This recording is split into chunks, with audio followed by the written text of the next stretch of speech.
February 24th, 2021 meeting of Haliburton County Council is now in session. Warden Liz Danielson presiding. Good morning, everyone. Just a quick note that Councillor Burton will not be joining us today. In fact, I believe today he's being appointed as the chair of the Ontario Good Roads Association. So our congratulations go out to him. I think that might be a first for Haliburton County to have a chair on the board. So congratulations, Councillor Burton. So if we could have a roll call, please. Councillor Moffatt. Present. Warden Danielson. Present. Councillor Roberts. Present. Councillor Kennedy. Present. Councillor Burton won't be with us today. Councillor Ryle. Present. Councillor DeVolen. Present. And Councillor Schell. Present. Okay, can I have a mover and a seconder to adopt the agenda for today? Councillor DeVolen, Councillor Moffatt. Thank you. Moved by Councillor DeVolen, seconded by Councillor Moffatt. Be it resolved that the February 24th, 2021 Haliburton County Council agenda be approved. All in favor? Carried. Is there any notice of pecuniary interest or general nature thereof this morning? Hearing none, could I have a mover and a seconder to adopt the minutes from January 27th, regular meeting and special meeting? Councillor Schell, Councillor Kennedy. By Councillor Schell, seconded by Councillor Kennedy. Be it resolved that Haliburton County Council adopts the following minutes as circulated. The January 27th, 2021 county regular minutes of council and the January 27th, 2021 special minutes of council. All in favor? Carried. No business arising from the previous meeting. So we'll move on with delegations. We've got 3 delegations today. And the first is Patty Tallman and Jim Blake from HCDC to give us an update on their activities.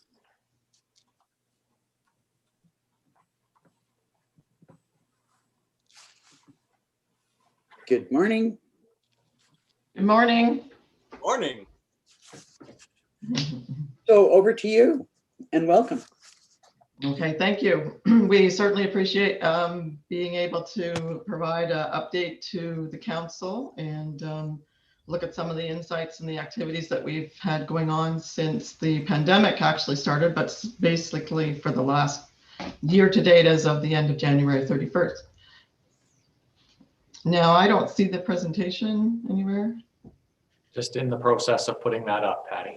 Okay. Perfect, thank you. So we're going to look at the loan activity from April the 1st to January the 31st. Next slide. So basically, as soon as the pandemic hit, I got the board of directors together and we created a COVID loans program that was similar to the flood relief program. Loans were provided to businesses that applied at 0%. And it was a fast track moving program that we implemented quite quickly, and it was quite successful. Loans requested into the COVID loans program is 1.4 to 23 businesses supported. The amount that was approved is $908,000 and the dollars dispersed were $776. So of that loans program, when we started that, we provided 3 months loan deferrals right off the get-go for those loans. They didn't have to make any payments that were until hopefully that they got reopened. We also offered payment deferrals for some of our existing loan clients, anybody that was looking for deferrals. We deferred principal and interest payments, and we provided the 3-month start. Anybody that wanted to be extended past the 3-month start was certainly able to access that. But I will say that 65% of the portfolio was deferred for 3 months, but the balance of the loans opted to not. And after the 3 months, 95% of the loan payments started back up. So it was quite a great process to see that the strength of the businesses that we had under our portfolio of over 200 loans at the time. Next slide. So In May, we were provided with some capitalization dollars. This is the first capitalization that we've received since 1995. So it was great to be able to have the great support from the federal government. So to date, we've received about just over $1.7 million in capitalization. So you see that we got the money in May. December, we got some additional dollars, and those loans were provided up to $40,000 with 25% forgivable portion. Then in January, we were provided with $220 toward $20,000. These were top-ups to some of the existing 40,000 loans, and these were forgivable at 50%. So basically, if they took a loan of 60,000, they only had to pay back 40. So the dollars requested on this program were over 1.6 million. Loans approved of 42 businesses at 1.38 million approved to date, and we've dispersed the 1.3 so far. We just have received notification last week that we received an additional 200,000, as we've already put that capitalization out on the street. So for us to be able to support further lending to businesses related to COVID up to the $40,000 threshold, they gave us some more money to take us through to the end of March. Next slide. I want to point out some of the sectors that we provided support to. The sectors that's Main Street businesses was 22%, tourism operators 30%, sole proprietors sitting at 48%. And again, a lot of the support was geared to the sole proprietors because they couldn't apply for the CEBA through the banks. Most of them couldn't. On the industries that supported was through manufacturing, retail trade, arts, entertainment and recreation, accommodation and food services, and other. And under other, there's education, utilities, and professional services. Next slide.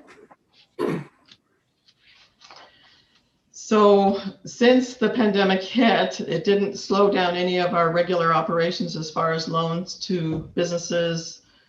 And some of these are loans to existing businesses. Some of these are loans to brand new businesses. So dollars requested in regular loans was 6.6 million. 44 loans were approved and at an amount of over $5.3 million. And the dollars dispersed to date is 3.5.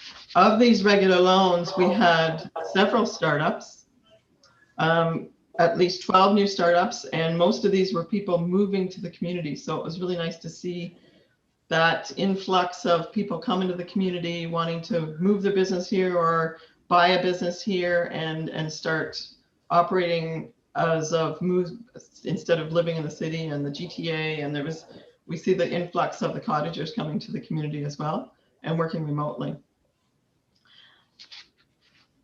Next slide. So a summary of the loans to date. We had almost $10 million loans requested for 109 businesses approved for loans. The loans approved was $7.6 million, and the dollars dispersed to date is 5.6. Now, looking at our regular operations, we do a projection of about 3.5 loans to businesses in Haliburton County. So you can see that we far exceeded our 3.5 of what we project we will do, and the dollars dispersed is 5.6, so it's greatly exceeded. The job impact on these loans to date is over 300 created combined with maintained. We're not seeing, none of our loans clients or a lot of the people that we've spoken to have closed their operations, which is really a testament to, I think, the strength of some of the businesses in the community. I believe I would be missed to say that the board of directors certainly have come to the table and really supported the staff on getting all these loans out the door. I have to mention Pat Kennedy, he's chair of the organization right now, and his leadership through this whole pandemic and the regular loans, everything that we're doing here has been instrumental, and we thank Pat Kennedy for his support. Next slide. Okay. With the RRF program, we had the second aspect to it, which we call the ASAP program. And this was, the government would provide funding for services and consulting for businesses, which would help them respond to COVID, recover from COVID, pivot in relationship to COVID.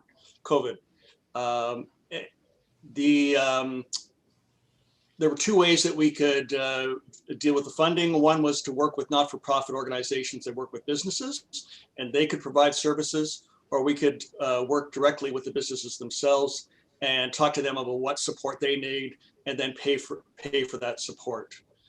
So we set aside $250,000 for that. We had incredible uptake from that. We had two not-for-profit organizations, the Chamber of Commerce and the Arts Council, who are both running programs. The Chamber of Commerce related to workshops related to mental health, and the Arts Council related to being comfortable with the digital world and running your businesses online. And then we had 21 businesses and social enterprises which access services, and you can see the whole variety of services that people have accessed. So this got rolled out very quickly. People jumped on it right away, and all these services will have been delivered by the end of March. Next slide, please. Now we also, HCDC has a program which is called the Local Initiatives Program. And this is actually using money which HCDC has generated through interest revenue and other sources of revenue that HCDC has. And one of our major roles is to contribute to community economic development. And what we do is support projects that contribute to the resiliency and vibrancy of the community. This year, we also focused on helping not-for-profits respond to issues that they had run into in relationship to COVID. Once again, how they would have to pivot their organization to be able to do that. And we supported 18 projects for up to $85,000. And we leveraged an additional $45,000 from the organizations themselves and $75,000 in kind.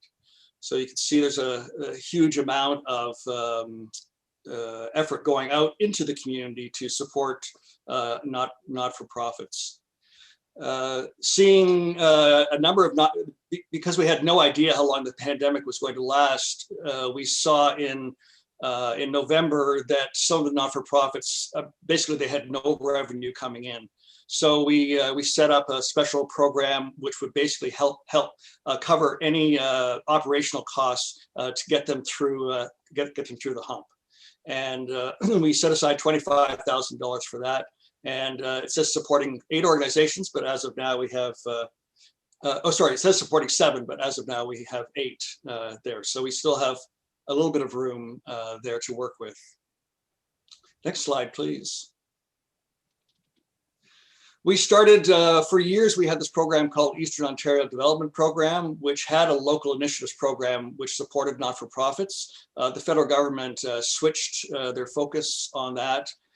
So in 2014, HCDC set up its own program. And during that time, the last 7 years, we've supported 270 not-for-profit initiatives with $390,000 dispersed and $2.8 million leverage. So coming from the community and the organizations themselves. So, once again, a fairly major impact infusion into the community. Next slide, please. This is you, Patty, the real world. So this, so EODP, the Eastern Ontario Development Program that we ran for 14 years ended, and this was a 2-year replacement called the Rural Innovation Initiative for Eastern Ontario. Year 1, we were provided with support for $500,000. Businesses could access up to 50%. The most amount they could access is $100,000, and the least they could access is $25,000. So they had to spend 50 to get 25, or they had to spend 200 to get $100,000. Basically, we dispersed 450,000. We leveraged an additional 836,000 for a total injection in the community of $1.2 million. 50,000 of the 500 is allotted to support the administration of the program. So year 2 is the second year and the final year of this program. We were provided $250,000. 50 of that is again to administration. So 200 went to the community. We're just winding that program down, leveraged an additional 300,000, and the total injection is $500,000 into the community. So basically the jobs combined with this would be 60 jobs created and maintained. And the sectors that were impacted on this fund would be the advanced manufacturing, clean tech, agri-food, and digital innovation. This program, unfortunately, is not being renewed, so we're hoping that the federal government will provide us with something, but at this point, this program is no longer going to be available to businesses in Haliburton County. There was a regional aspect to this as well, that the Northumberland CFTC, and we provided referrals to 6 businesses to gain access of $100,000. So they had to spend again 200 in order to get the 100. And 5 businesses from Haliburton County were provided money of $100,000 each to support the expansion of their businesses. And those are the same sectors that were impacted on those projects as well. Next slide, please. HCDC works with a lot of organizations, whether it's loan clients or whether we bring in people come to us and they're looking for expansion support for any federal agencies or provincial agencies or any other banking access like the BDCs. So we work closely with the Business Development Bank of Canada out of the Peterborough region. The National Research Council provides funding and support through the Industrial Research Assistance Program, and the Ministry of Economic Development, Job Creation, Trade, Innovation, Science, and Economic Development. We work closely with those 2 consultants and provide support to a lot of businesses in Haliburton County. And we usually bring them to the community for site visits throughout the year. We haven't done site visits this year, obviously, but we've had 3 Zoom meetings with, I'd say about six clients at this time. Next slide, please. So again, we provide assistance to people who want loans, but above that, beyond that, we provide the business services for non-loan clients. So these are people that are coming into the office and they want to start a business, or they're looking for ideas on how to start a business, where to go, what to do. So on top of the regular loan activity, we did 480 general inquiries, 102 referrals to partners. And again, those partners were the ones that were on the previous slide, as well as business counseling. That's one-on-one counseling that we work with clients for at least an hour or more. And the businesses assisted throughout that is 85. And job impact on those services that we work with the people was 377 job impact. And that's between created and maintained for those businesses. Some of them started up, or some of them just maintained their services. Next slide, please. Okay. We also provide services through our business incubator, and the businesses in our business incubator were challenged, obviously, with COVID, so they had to take their operations to their home. In some cases, had to put their operations totally online. We were able to give them some relief in that they didn't have to pay their fees or their rent for the time that they were out of the incubator. The great thing is that they're both back, and both those businesses are back in the incubator and now working back again to get up to full steam. So that they were able to pivot during COVID, and through a variety of government supports and support from HCDC continue their businesses. We at HCDC are incredibly excited that the county is developing an economic development office and hiring an economic development officer. I know it's is a work in progress. But this, we are so excited about working with the county on economic development and community economic development in Haliburton County. You can see from what Patty and I have talked about, HCDC does an enormous amount of work in the county, working with businesses that are here. We get a lot of folks who are new to the county coming to HCDC and asking for support. And we're delighted that we're going to have another partner within the county to support those businesses and all of the fantastic ideas that people have on how to develop our economy. HCDC, the board of directors gets together on an annual basis and sets its strategic priorities. And you can see, and I won't go through this whole long list here, but HCDC has a very broad mandate for community economic development and also providing business counseling, access to capital for businesses. So there are lots of areas that HCDC is not responsible for, but wherever we see that we can play a role, then that's a priority for us to be able to work in partnership with municipalities, with businesses, with not-for-profit organizations and other agencies to make this a vibrant and resilient community. I think that brings our presentation to an end, and I know we've probably used up our time, but if there are any questions, we'd be happy to entertain them. Well, I'd like to thank you both. You know, it's really, really heartening to see the level of support that you've been able to provide to our local organizations and businesses, particularly when we see the numbers of jobs, you know, that you've managed to keep or protect in the county. As you've mentioned, we too are pretty excited about the establishment of an economic development office. And I mean, you can see that that's one of the first priorities we set out of the service delivery review. And it couldn't come at a more important time now that everybody has been struggling quite as much. I think one of the things that we have to do as a council before we go too much further is to define exactly what it is that our expectations are for economic development, to come to terms on exactly, you know, what we want this person to do. So you know, that I see happening fairly quickly, and you know, I really look forward to us being able to have a good working relationship and some form of partnership with HCDC as we work forward on this, because our interests are obviously very much aligned. I'd ask if anyone has any comments or questions for either Patty or Jim. Councillor Kennedy. Yeah, thank you. I actually didn't pay Patty for those compliments, but I thank you very much for them. This has been a real pleasure for me to serve on this board and to serve right now as acting chair.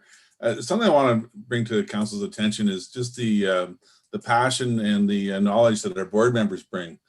They also have provided numerous counseling and step-by-step hand-holding to some extent with businesses based on their past business experience.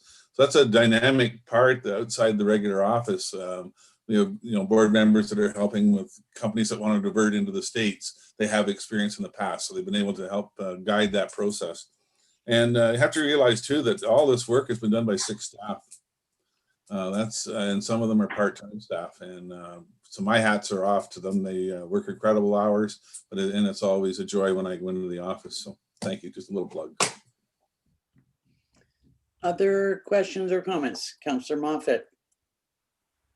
Yeah, I think it's important to, you know, as we have, say thanks for the presentation. It's always great to see these numbers, and yeah, just thanks to the HCDC for being such a foundation in the community. And the community is changing very quickly. We've seen that through the pandemic, and we're all trying to sort of, you know, realign, recalibrate our municipal directions based on those changes. So it's nice to know that the HCDC is still a strong partner in the background, making sure that the community is strong and the economy continues to prosper. So thanks. I love the numbers.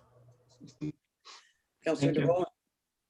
Yeah, I echo comments by the warden and others about the great work that this group does, and obviously the opportunities that I'm extremely excited about at the county so that we can gain some synergies. I just ask, and I say this first with friends and family that serve on the board. I see at this time that there's no representation in Minden Hills, and it would be a worthwhile thing if we could work towards seeing that we have some energetic people in Minden Hills that somehow in the future could make their way on the board to help to give more equality across the county, I would say, with respect to the board. Councillor Rael. I echo just about what everybody else has said with regards to what you guys are doing and have done. What I find critical is what you are going to do. We are in a place right now where people and organizations like you guys are going to be the difference between whether we succeed or we do not succeed as quickly in getting this thing back online as we could. And so if there's any way, shape, or form that anybody, whether it's part of council, whether it's part of a business, or whether it's just an average person, can assist you guys, I strongly request that come forward, because as the rest of council has echoed, without what you've done, and I know what you're going to do, I think Haliburton County would not be in as great a position as it is right now. Thank you. Councillor Roberts. I know everybody's talked. I wasn't going to say anything, but I will just say one thing. Again, thank you for the presentation. I agree with Councillor Moffatt. Like, the numbers are astounding, and it's very positive, but on the other, not to be a negative person, but at all, some of the challenges I see is some of these businesses can work from home, but some of them need a commercial space or even industrial. And I think that that's going to be a real challenge in the future, is finding appropriate land. So I don't know if that's something that we can task a new person at the county to help work with the local municipalities to see where they have land that can be designated for this growth of business. One of the numbers that you threw out, Patty, was the new startups. Like, that's exciting. People do want to move here, but where do they go, both with housing and with their business? So just a thought. As Councillor Kennedy said, we have a lot of volunteers serving on the board and also on various committees. We have we have those resources as well as the staff resources. So at any point, if the county, you get into a position where you want to look at things such as more industrial space, business parks, et cetera, then we have resources at HCDC to be able to participate in doing research and potentially accessing funding, all that. Anyone who generally comes with a really great idea to HCDC, our board and volunteers are saying, let's do something about this. So it's really exciting to see what a nimble organization it is and how quickly the volunteers respond to the staff and vice versa. So we look forward to working on any projects. Some organizations and municipalities come to us more often than others, but we're always happy to talk to absolutely everyone about the ideas that you have for your business, your organization, your municipality. Councillor Moffatt. On the heels of Councillor DeVolen's comment, I just quickly called up the HCDC website and looked at the board and went, oh, look, there's two people from Algonquin Highlands there. I think maybe I knew that, but didn't know that. So what that leads me to think is we are stronger together, and maybe we should all I'm speaking out loud to myself, I think, do a better job of fostering those relationships with the folks on the board, because in our own municipalities, we all and each have our own ready networks, and no one person knows all the people or all the things or all the needs, but together we could probably cover a lot of ground on that. So I'm going to make an effort to reach out. One of them is my neighbor and a friend of mine, but I'm going to make an effort to reach out to those two board members and say the municipality's here as a resource, and how do we work better together? So as I say, we can only do it together as a group as the community changes.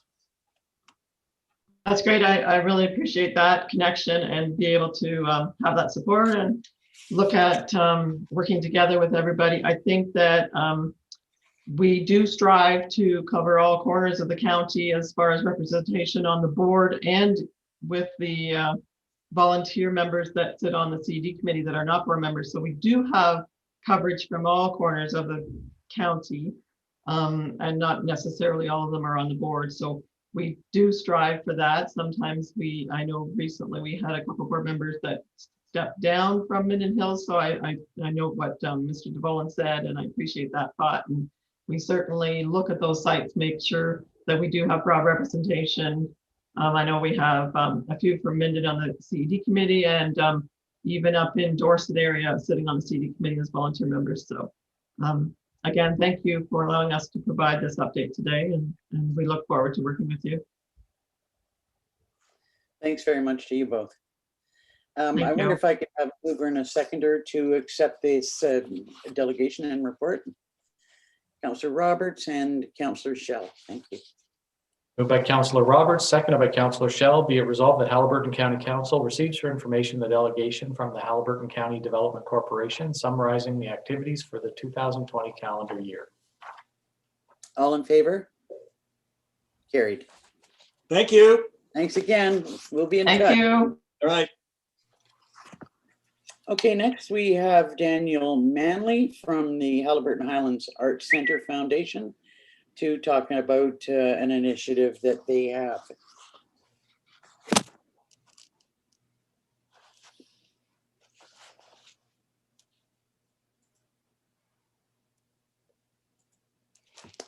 Good morning.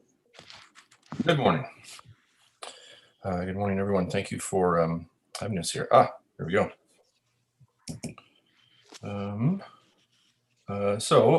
My name is Dan Manley, and I am from the Haliburton Highlands Arts Centre Foundation.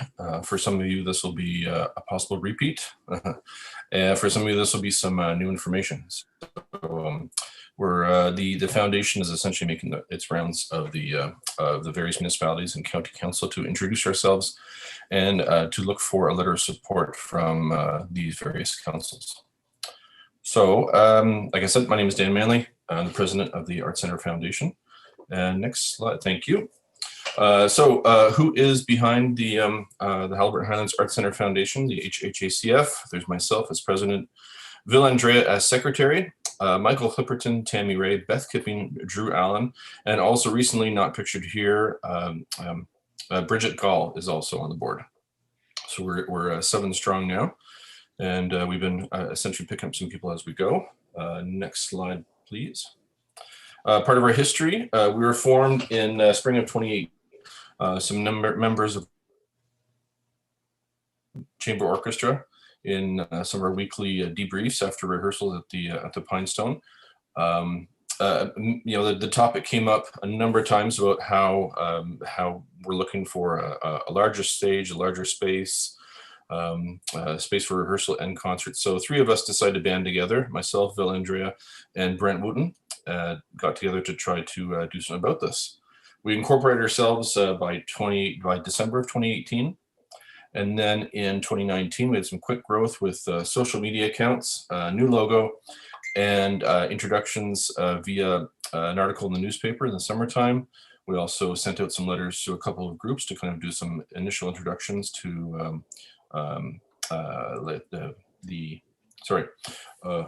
the opera studio, the orchestra, and also via Melissa through various choirs of hers. We were also granted charitable status in August, which happened quite quickly. We followed a number of rules and pre-written objects for the corporation, and that got us our status pretty quickly. No discussions back and forth, so we're very excited about that. Next slide, please. So why do we exist? Well, the idea of a new art center or theater has been bounced around quite a bit. Multiple art groups have been talking about this, between HIF and the Summer Festival and the Opera Studio, the orchestra, the wind ensemble, choirs, all kinds of people talking about this. Something with a larger, essentially just larger space and with some improved facilities. Next slide, please. So what do we have today? We have a number of rehearsal spaces. There's church fellowship rooms, community halls, meeting rooms at the Pinestone, the music room at the high school, warehouses and industrial park, and people's homes.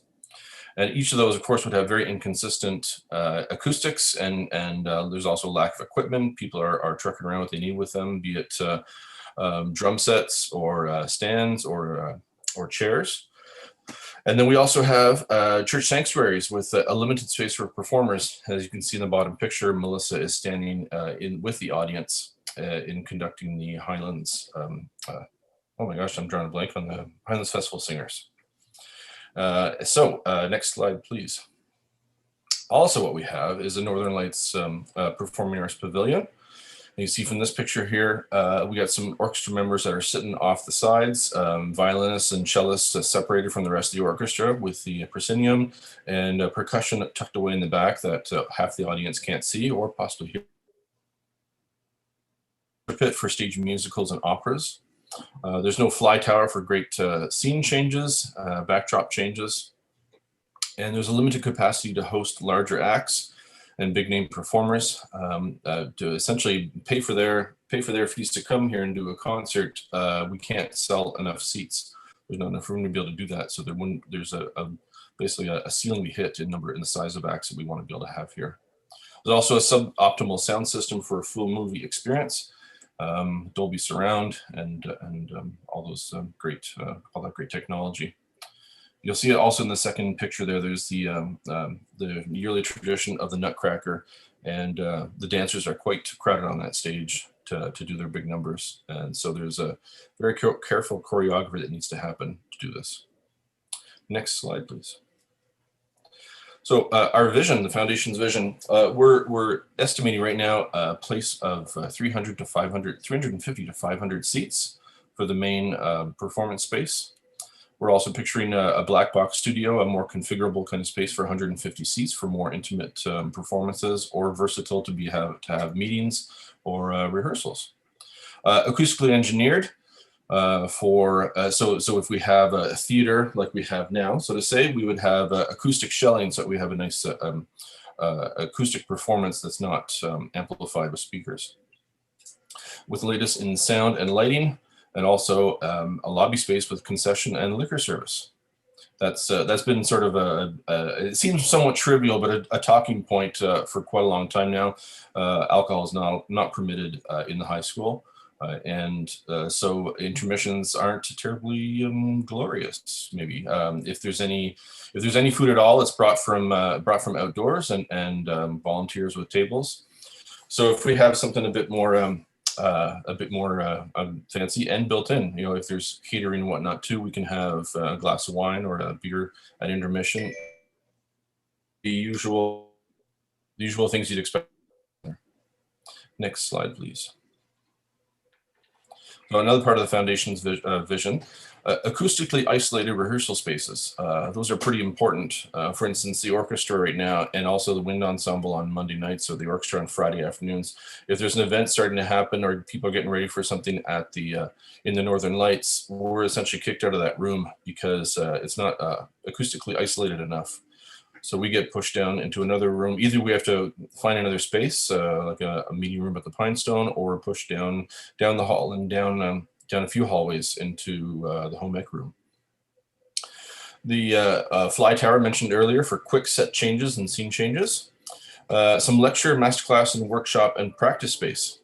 The lecture and masterclass and workshop aspect is reasonably important because this could also mean having educational possibilities there, be that workshops in the summertime or space that can be rented out by other groups, such as the college, and provide a source of revenue for the Art Center. Also arts administration spaces, and perhaps that could be even arts incubator spaces. The Arts Council could have their office there. We could have the Arts Council, I said yes, and the Opera Studio could also have their home base there. As well, a unified box office, which we lack right now. There's been various attempts to have some sort of, at least a unified calendar, but also then a place where you can just kind of, a central place you can get tickets for any show that happens in the space, and a website you can go onto and see all the information about all the shows coming up. And finally, some set design shops. So you can build your sets basically on site and not have to build them somewhere else. and measure them out, not necessarily hope that they fit, but there's also that element that, you know, if you bring them in, you realize they don't quite fit or they can't get through a door. That's not as practical. Next slide, please. So the case for an art center, we believe it'll drive economic growth and attract more residents and businesses.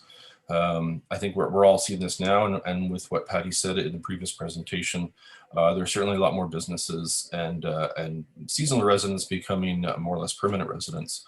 So I think this kind of goes along with what the growth that's happening and can continue to attract more. And this is also supported by municipal and county cultural plans, whether it be to foster the arts or to outright build an art center. It's on plan for most of the councils.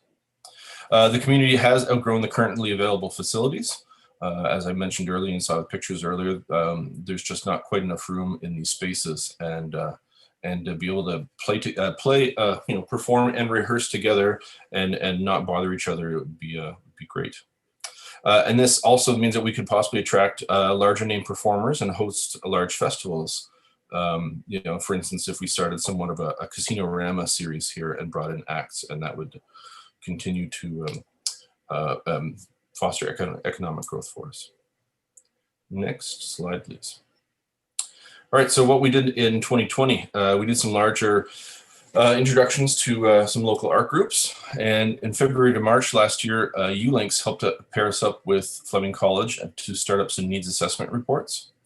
As part of that, in February, we had a moderated roundtable with Jim Blake. The students came in, were bussed in from Lindsay, and I've essentially gathered information and gathered notes of all that the various stakeholders talked about. They put up essentially their dream and wish list, and Jim Blake guided us through, as only he can, through various questions and exercises. In to the HCDC for LIP funding, and we use that to consolidate consolidate and bring together the 6 reports that the students had produced us, taking the best and most accurate information from all those and producing a final report that would be used for the next phases of research.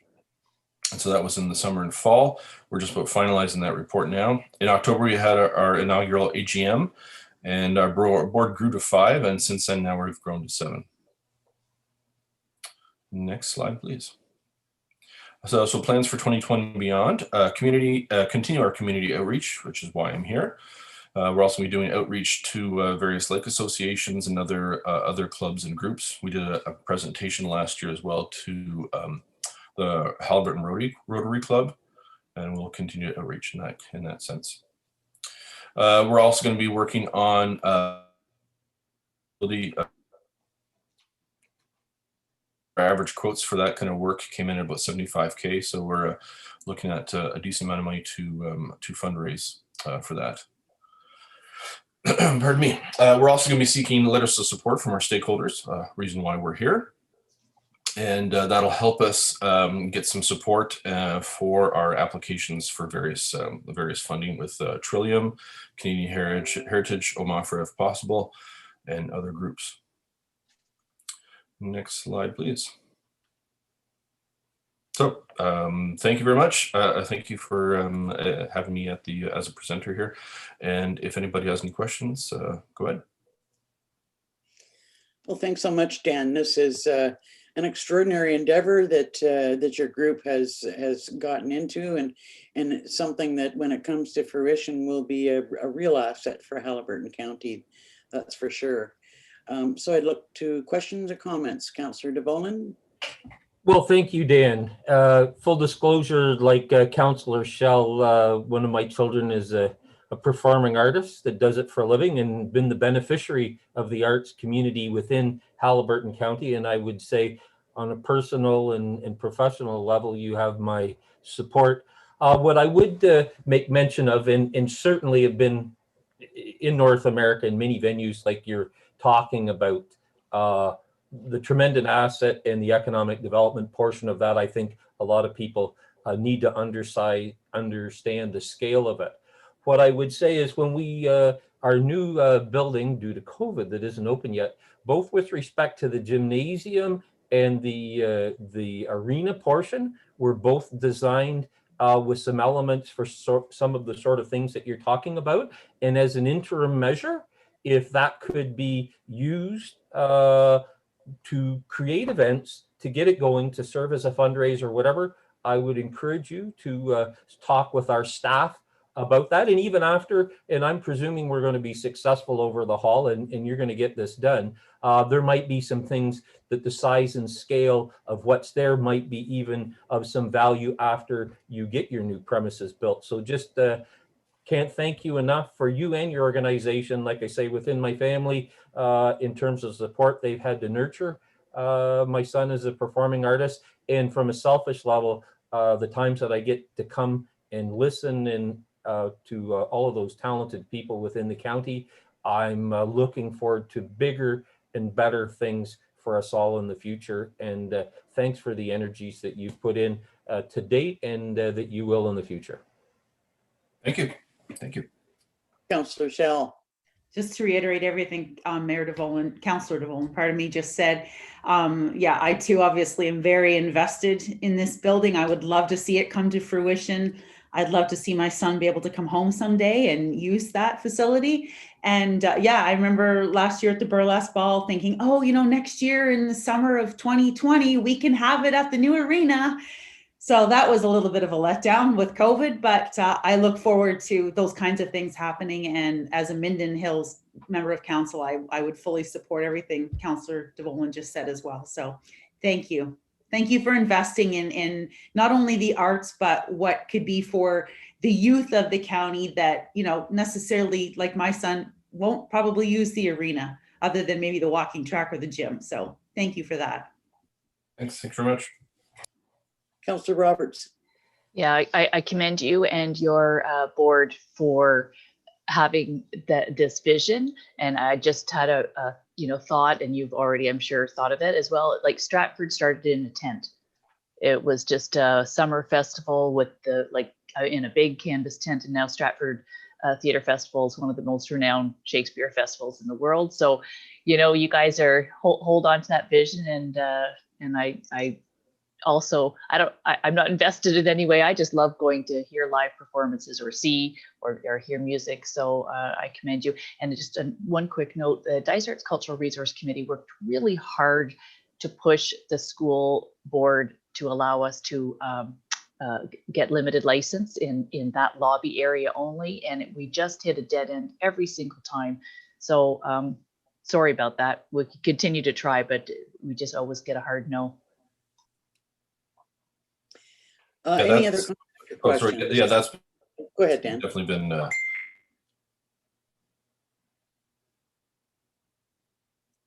people really do talk about that a lot. And as I'm drawing a blank here. Oh yeah, in terms of like, you know, things that kind of start in tents like this and start small. It's certainly easy to imagine this could be becoming something really huge. We want to be very careful about it and not just fall into the build it and they will come kind of scenario. It's got to be done right. And you know, in part of the interviews we're doing for research, you know, they're talking about, you know, building out like multi-year program to find out, you know, how much extra talent would need to be brought in, or shows, or how to build. You know, unlike the Northern Lights has now, how to build some sort of a resource in there that would manage subscription series and what could happen there. So there's a lot to kind of take care of. We don't want to do this, just jump in this without really knowing all this information and doing it right and knowing how to implement this, and not kind of have it fall flat in 5 years time and realize that it's broke or otherwise.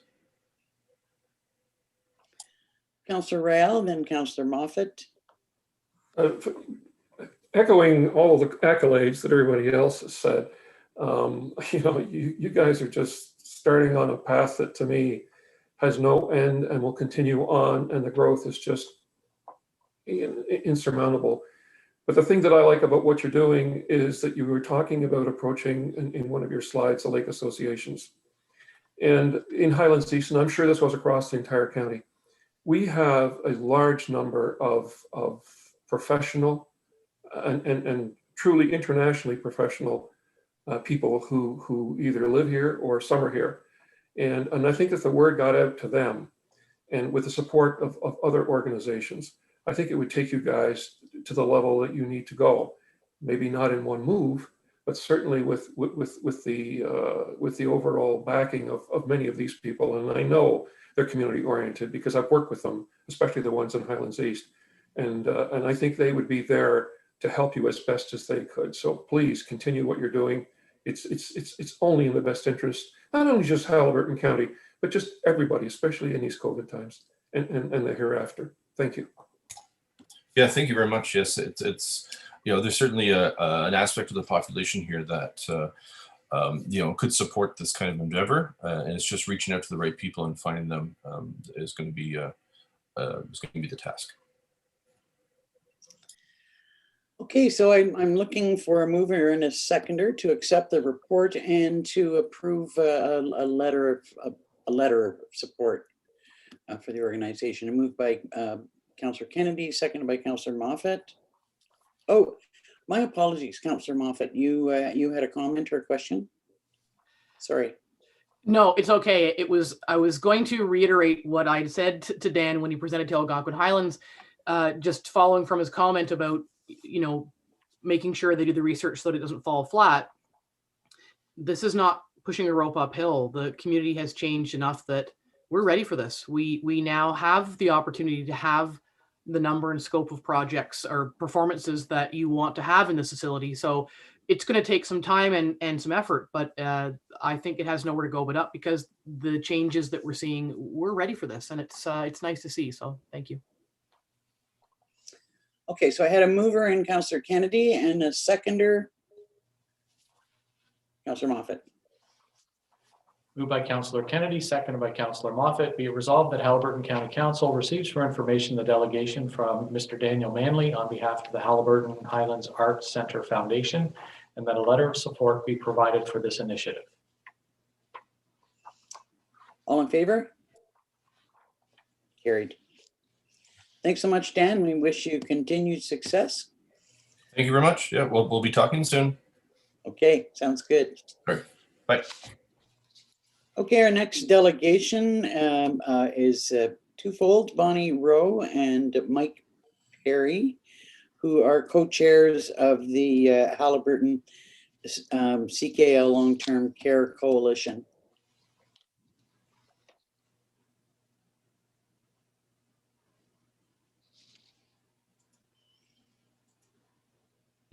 Good morning. Good morning. Can you hear me? We can hear you. Are you going to join us visually? Good morning, Council. Good morning. Nice to see some familiar faces there this morning. And as Bonnie is our Haliburton co-chair, it's going to be Bonnie making the presentation today. Yeah, there we are. Okay. There it is. Somehow Zoom on when I'm doing this with you is different than I've done in other meetings. But anyways, good snowy morning, Warden Danielson, County Council members, and CAO Mike Redder. I'm extremely grateful for the opportunity to present to you today on behalf of our Haliburton City of Kawartha Lakes Long-Term Care Coalition. Before I begin, it's my pleasure to introduce the dedicated members of our coalition who are observing via YouTube, and Mike Perry as well. Mike is our co-chair from City of Kawartha Lakes. I'm co-chair from Haliburton, as Mike mentioned. Trina West, chair of the Highlandwood Family Council. Bridget Gebauer, Dorothy Owens, Lynn Ritchie, and sending her regrets, a proud grandmother, Terry Hartwick. So as we're a grassroots group, I wanted to do this personally. I didn't want to do a PowerPoint because I felt that I wanted to reach out and engage with each of you. So, and knowing the time was limited, I sent you the overview of, or the outline of what we've been working on since May 2020. And that was a list of our goals, actions, key local and provincial allies that we formed, and a few of the amazing advocacy groups that we've been collaborating with over this time. We're proud to say our Facebook page has grown to over 200, plus we have a new website. And plus we have approximately another 100 volunteers who are ready and waiting to help us out in any way we can. Now, COVID-19 has prohibited some of the things that we might have done, but I'm here to tell you, we've still been very active. So our key focus has been to promote awareness in our communities about the current crisis in long-term care from a non-partisan perspective. And we sincerely mean that. And to push for change and the need for universal standards in a system that is beyond broken. This has now become a catastrophic humanitarian crisis across the province. We are fortunate with our 3 long-term care facilities that has not happened. But believe you me, if you listen to the news, Facebook, it's just horrific what is happening. COVID-19 has shone a light on this crisis due to the horrific deaths, but we can't kid ourselves that this has been happening for decades, several decades. A recent CBC report stated that 69%, I don't know if my visual is right, 69% of COVID-19 deaths in Canada have been in long-term care homes, and the largest percentage is in for-profit homes. So to broaden our base of support, and we brainstormed solutions and united as one voice when we held a town hall meeting January 29th, where 50 attendees on a Friday evening, I might add, unanimously passed our Haliburton City of Kawartha Lakes declaration to fix long-term care. So since then, and we've already met previously with them, we met with MPP Laurie Scott and MP Jamie Smale to ask each of them for their support for this document and for our efforts. We were pleased with the outcome and their agreement to share our declaration with the Federal Minister of Health and provincially with the Minister of Long-Term Care, Minister of Health, and the Premier. In a recent interview on Canoe FM with Carolyn Plummer, CEO of Haliburton Highlands Health Services, our coalition was also praised for our ongoing efforts in our recent 6-week radio campaign. So we'd like to thank Haliburton County Council once again for your positive support last summer. In fact, Warden Danielson was one of the first individuals to get back to me within a day of receiving our letter of introduction, and she was very positive about our efforts. We're certainly thrilled that the Warden's Caucus has deemed long-term care as a current focus, as this issue is of paramount importance for the lives of all seniors in long-term care throughout the province and throughout Canada. So we are here today solely to ask for your support, a letter of support and your continued support in principle of our coalition's efforts and for our declaration. Moving forward, we want to continue to build momentum and use our strong Haliburton City of Kawartha Lakes voice to stand together with other advocacy groups throughout Ontario to improve long-term standards for care. So I'm happy to review the 5 points of our declaration. If we can screen share them, please.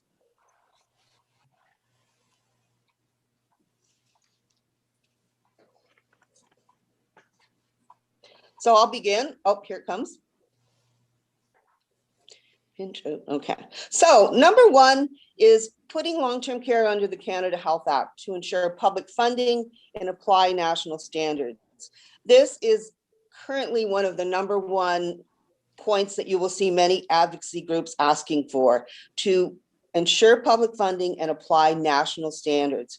Increase staffing to ensure at least 4 hours per day of direct care per resident immediately, not in 2024, as the current government has stated. Raising wages of frontline workers, improving workloads, working conditions, and conditions for care. Increasing infection prevention control and nurse practitioner expertise in care, and enhancing specialized expertise in long-term care leadership. And very important, reinstating thorough annual resident quality inspections of all long-term care homes with consistency and enforcement when inspections yield rule violations in homes, including unannounced inspections. Changing the culture of long-term care to value our elders and be resident and rights-based. This is very important to making residents' homes more person-centered, and exploring new models of care that will make long-term care itself feel more like a home, and ending using private sector for-profit companies for new nursing homes in Ontario. So in closing, I would like to quote Kathy Parks, I just have to plug in here, sorry.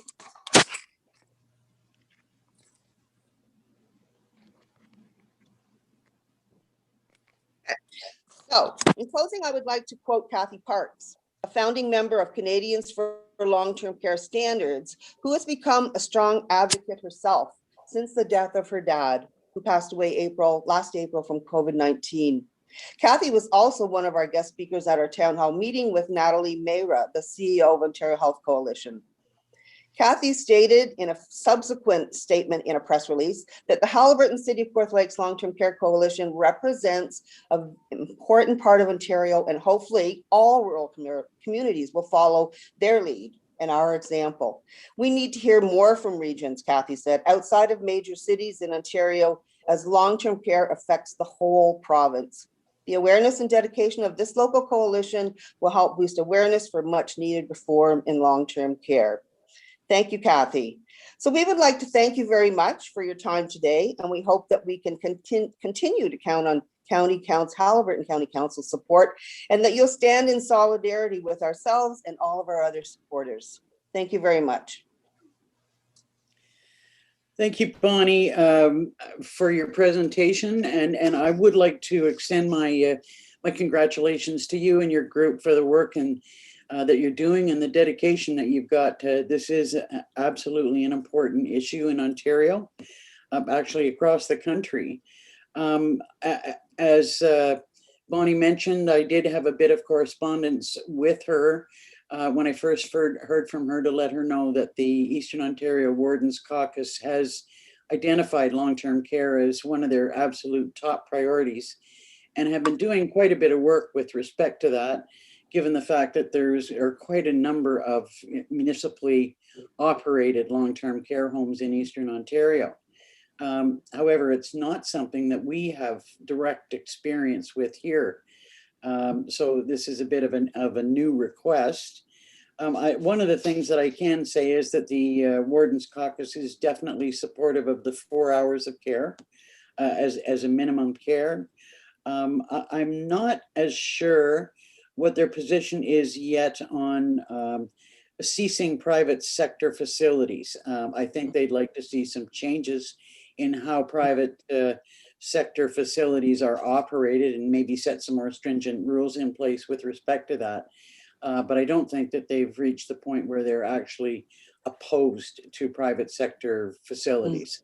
I mean, that might be something that happens down the road, but I would look to council to see if they have any questions or comments about what we're being asked to do. Councillor DeVolen?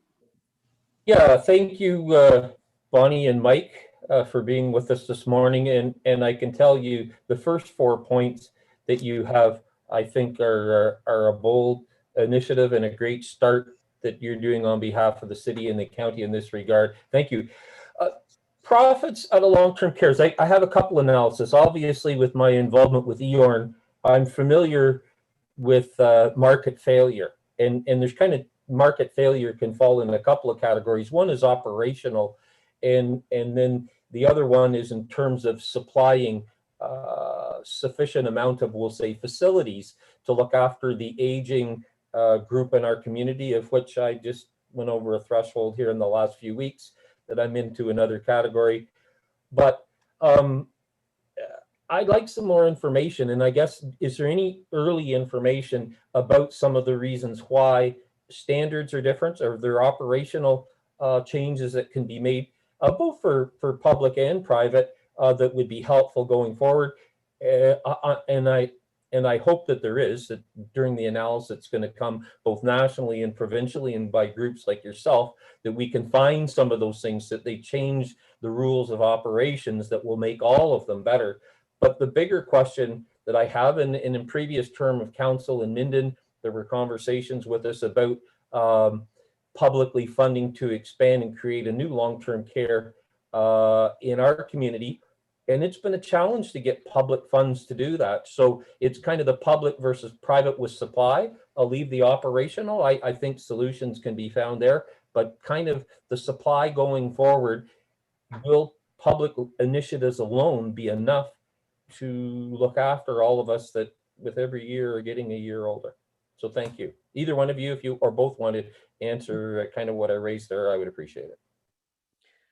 Well, I'll go first, and I'm sure Mike will have some other stats as well. The Ontario Health Coalition is one of the most key advocates around long-term care and promoting the fact that for-profit has probably one of the most highest rates of deaths currently, and for-profits as a whole throughout since probably 2 decades ago have always been looked at as not providing the same standard of care. Now, you can't put every long-term care facility in the same basket.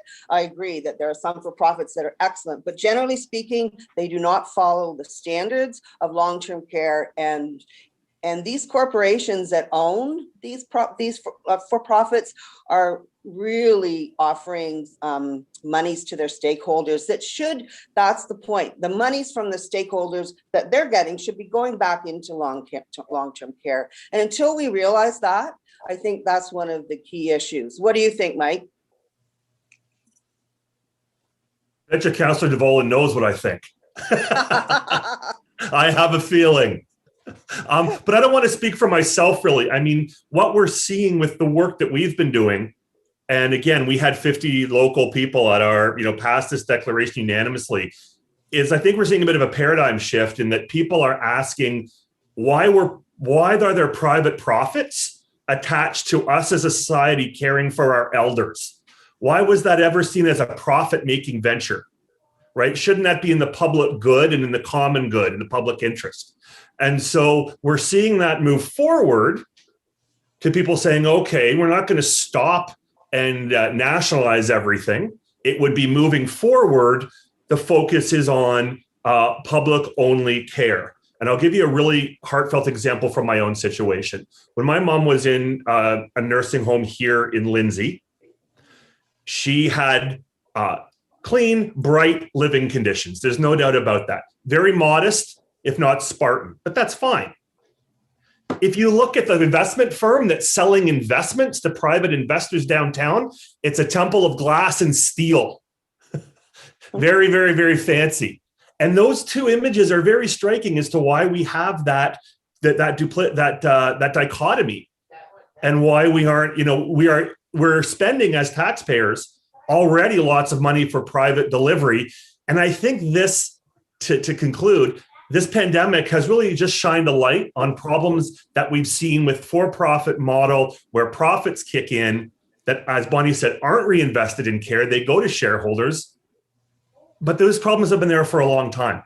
Mm-hmm. And this has really put a spotlight on why caring for our elders isn't public health care like the rest of healthcare. And kind of a groundswell, a move that coming out of this pandemic, that's someplace that we're seeing the public is expressing an interest and a desire to want to go. And we encourage everyone to go to the Ontario Health Coalition website. It's a wealth of knowledge, as well as the RNAO website. Any other questions, Councillor Moffatt? Just to comment more than anything, as most people know, my husband and I provided significant elder care for both my parents at home. We were fortunate to be able to do that, but we've also had family members in long-term care. So I can attest firsthand to the challenges of elder care. It's hard work. Mm-hmm. And I see there being a drastic need, as we see on the news all the time, for better support for healthcare workers, PSWs, and just more people to do the job that does respect the people who have helped us, become who we are in the world.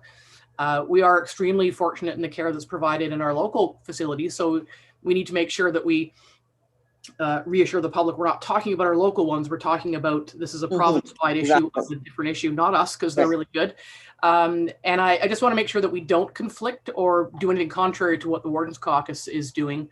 And also, we also maybe need to be careful of what you wish for in terms of potential downloading. So how do we all as a province sort of push for the changes that are required without it going off the cliff and then landing in the laps of municipalities for increased costs, because they're substantial. But I also commend you for taking this on. It's a province-wide and probably a countrywide lobby.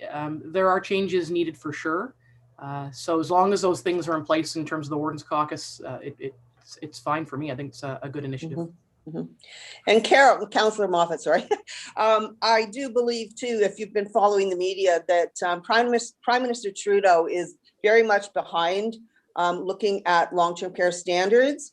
Not necessarily, I don't think he's come out and said that it should be right under the Canada Health Act, but he has put out a issue to all of the ministers of health to kindly work together, and the premiers. That as recently as 3 weeks ago, because Kathy Parks, whom I mentioned earlier, was a part of a meeting with Prime Minister Trudeau's staff as recently as 2 weeks ago, and they are on board.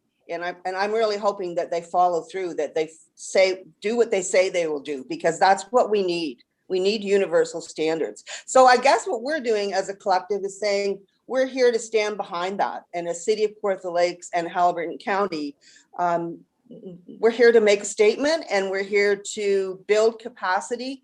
And when we ask for a letter of support or your continued support, it's exactly that, to add to all of the other groups that we have, because we have the Family Health Team, CARP, the Ontario Health Coalition, CUPE provincially, Carolyn Plummer. So we're just trying to build capacity and to say we're on board and we're all going to stand together within the province. So I'd like to hear council's thoughts on the actual declaration, supporting the declaration, or whether you wanted to see an amended version of that. I'm more concerned about the taking. I guess I see the point that's being made about the private sector homes, but I'm a little bit of, because it is not in concert with what the Eastern Ontario Wardens Caucus is saying. I'm a little concerned about the last statement on the declaration. Councillor Royale, then Councillor Roberts. I have a tendency to agree almost totally with Councillor DeVolen, and in my particular case, it's a little different. 20 years ago, I was looking for a spot for my dad and my mom and my grandmother and all that kind of stuff. Well, guess what? I'm crossing into that number now. I was born in 1949. So that tells me in 15 years or so, I'm going to be looking for a place, potentially.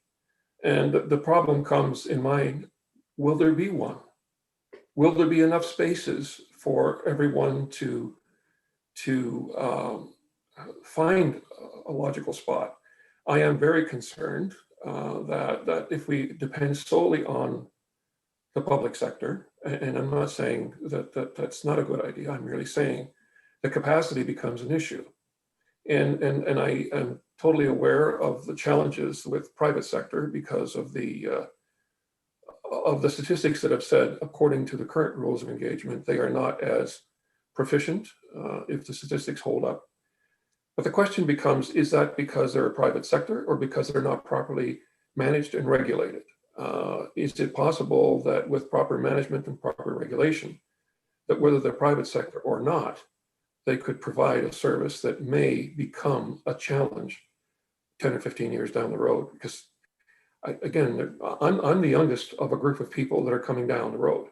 There's a lot of people that were born in the late 30s and early 40s who are older than I. And we are going to be looking at that in the next 10 or 15 years. I'm afraid and concerned that the volume that we need may not necessarily be resolved in that short period of time, because it takes a lot of money, it takes a lot of effort, it takes a lot of resources to put together a well-organized retirement home. Renovating the ones that we have is a good thing, but at the end of the day, it merely holds us a status quo with capacity. So I have a tendency to say, hey, the first 4 items are absolutely awesome, but the fifth one, I'm a little reluctant to go with that, only because it may be shutting off part of a valve that may be needed in the future. That's all. And I'm not, maybe I'm playing the devil's advocate. I don't know. Councillor Roberts, then Councillor Moffatt. And actually, Councillor Rael said my concerns. I commend you for all that you're doing for families and residents, and for future families and residents of long-term care. And I think it's needed. This voice needs to be shouted from the rooftops. We've all followed the stories, and like you said at the beginning of your presentation, COVID-19 has brought issues that were already there, but brought it to a glaring, obvious light that we are now all faced with. So, but I don't know what the resolution says. I see our clerk writing away, so I'm not sure if there's a two-part of the resolution. I certainly support and commend everything that you're doing, but a little reluctant to actually sign the declaration due to that fifth point. Okay. Well, we hear you, and this is a transition. Any government that would take this on would have to look at the previous long-term care facilities and saying, how do we transition into this in a way that is totally appropriate? And it would take very skilled people to do that. But I guess what we always come back to is why is it that a lot of the for-profits are not doing what they should? And I think, Councillor Ryall, you're totally correct in saying that, a lot of it is that we need better quality inspections. And without quality inspections, we can't bring a lot of this to the forefront. And what's happening with some of the quality inspections, and this is through the Ontario Health Coalition that we know this, is that a lot of these inspections are not being done accurately, and they're not truthful. And they actually have had ones that came back that should have been penalized, and they're not being penalized. So this is huge. We do hear you, and I hear every one of your concerns. I guess what we were looking for is support in principle. I don't think that we can look at each one of those items and say, this is going to happen overnight, because it's not. But what we do believe, there should be action now, and the current government has stalled, and it doesn't matter what political party they are. It's about that they are stalling and saying nothing will happen until 24, 25. So that's why we want to stand and say we need action now, and that's our philosophy. Something has to happen, and so we just come to you and say, can you stand with us in the fact that we're trying to take action to make for change within the province and within our own counties as well? Thank you. Mike, did you have a comment you wanted to? Just really quickly, because I see the time. Just in terms of Councillor Ryall, I do hear your concern and your fear about there being spaces. But we can't let the private sector off the hook here, because they've had 60 years and we still have a shortage of spaces. That's an issue. So I'm just a little, one of the reasons I think people are kind of looking big at coming into this pandemic is looking for better ways to do things. And Councillor Moffatt, just to your point, no cliff, I don't think, doesn't come with an opportunity. Imagine a big thought vision where, yes, we have local municipally run care for our seniors that is funded and governed in the interests of the community by the community at the local level. I kind of think that's a cool way to move forward, and something to keep on the radar possibly. Gulp. Excuse me. Councillor Moffatt, and then Councillor DeVolen, and then I think we need to speak to the resolution. Yeah, I was just going to reiterate, we're, as part of the Wardens Caucus, we're already committed to the direction they're taking, and we're very process oriented, and I can't see us diverging from that. Yeah, sure. So I'm sorry, I'm speaking to council. So I would look to see what Mike has for a resolution that satisfies what everyone's saying, so that we're not either all in or all out. We're somewhere where we can land that's in alignment with the Wardens Caucus. Thank you. Councillor DeVolen. I'd like to hear Mike's comments, CAO Mike's comments first about the crafting. I think we're all on the same page here. We'd like to be supportive of the initiative of these good folks, but presuming that there's only one way out of this with respect to for-profits, and I'll use housing shortage within our region and province is as acute as long-term care.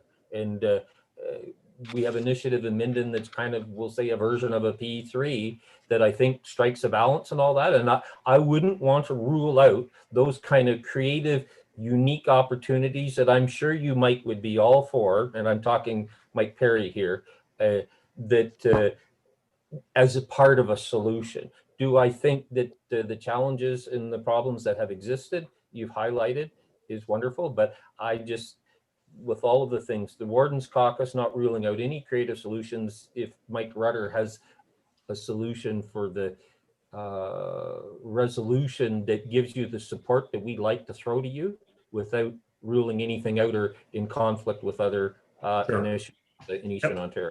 Thank you. Thank you very much. Thank you. Mr. Rutter, maybe you could tell us what you've got. No pressure. So it is quite wordy, so bear with me. What I have crafted is, be it resolved that Haliburton County Council receives for information the delegation from Bonnie Rowe, co-chair of the Haliburton City of Kawartha Lakes Long-Term Care Coalition, and that a letter of support be provided for their declaration to fix long-term care, ensuring the letter is consistent with the recommendations in the Eastern Ontario Warden's Caucus study on long-term care, but not taking a position on the recommendation to discontinue for-profit involvement in the long-term care delivery. Radical activism. Awesome. It's quite Thank something. No, that's excellent. You guys are crazy. You're to be commended, Mike, for putting that all together in such a short time. And I thought I was the lawyer. Oh, Mike. Okay, you guys, thank you. Thank you very much for your time, everyone. Thank you. If I could have a mover and a seconder for that resolution, Councillor DeVolen, Councillor Kennedy. Thank you. And can I just say in all seriousness, thank you for the support. I think like Councillor DeVolen said, there's so much common room and so much common ground on this moving forward, including for changes, that I think that's where we find hope in all this tragedy recently. And I thank you all for your time and for hearing us out. Yeah. Thanks again. Thank you very much. All in favor? Oh, sorry. Carried. Thank you. We're too keen. We're too keen. Okay, I think that it might be an idea at this point in time. It's a good point to take a brief break before we get on with the rest of the business of the agenda. So if we could break for say 15 minutes and come back at 10:35. Does that sound reasonable? Okay. Thank you all. We'll see you shortly.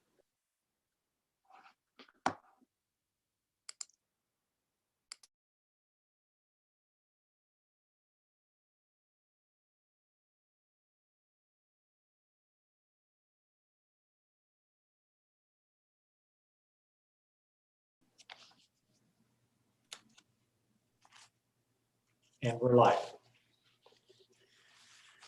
Welcome back, everyone.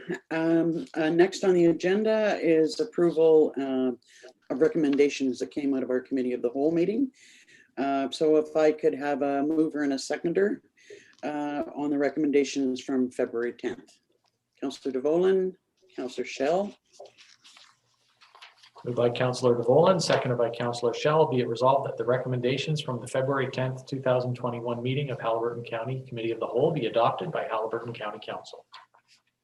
All in favor? Carried. Next would be approval of reports or recommendations from the Joint Accessibility Committee, of which we have none. However, the committee will be holding a special meeting this afternoon, I think at 1 o'clock, to look at one particularly special application. So we'll hear from that at our next meeting. So next is planning and environment, and we have a fairly extensive report on climate change mitigation and some recommendations to consider. So I think we'll have Corey here to present her report. Good morning. Morning, Corey and Charlesy. All right, this morning I'll be giving an update on our corporate climate change mitigation plan, including providing an updated greenhouse gas inventory for our corporate emissions, as well as giving council the opportunity to review our target now that we have a plan in place. Next slide, thank you.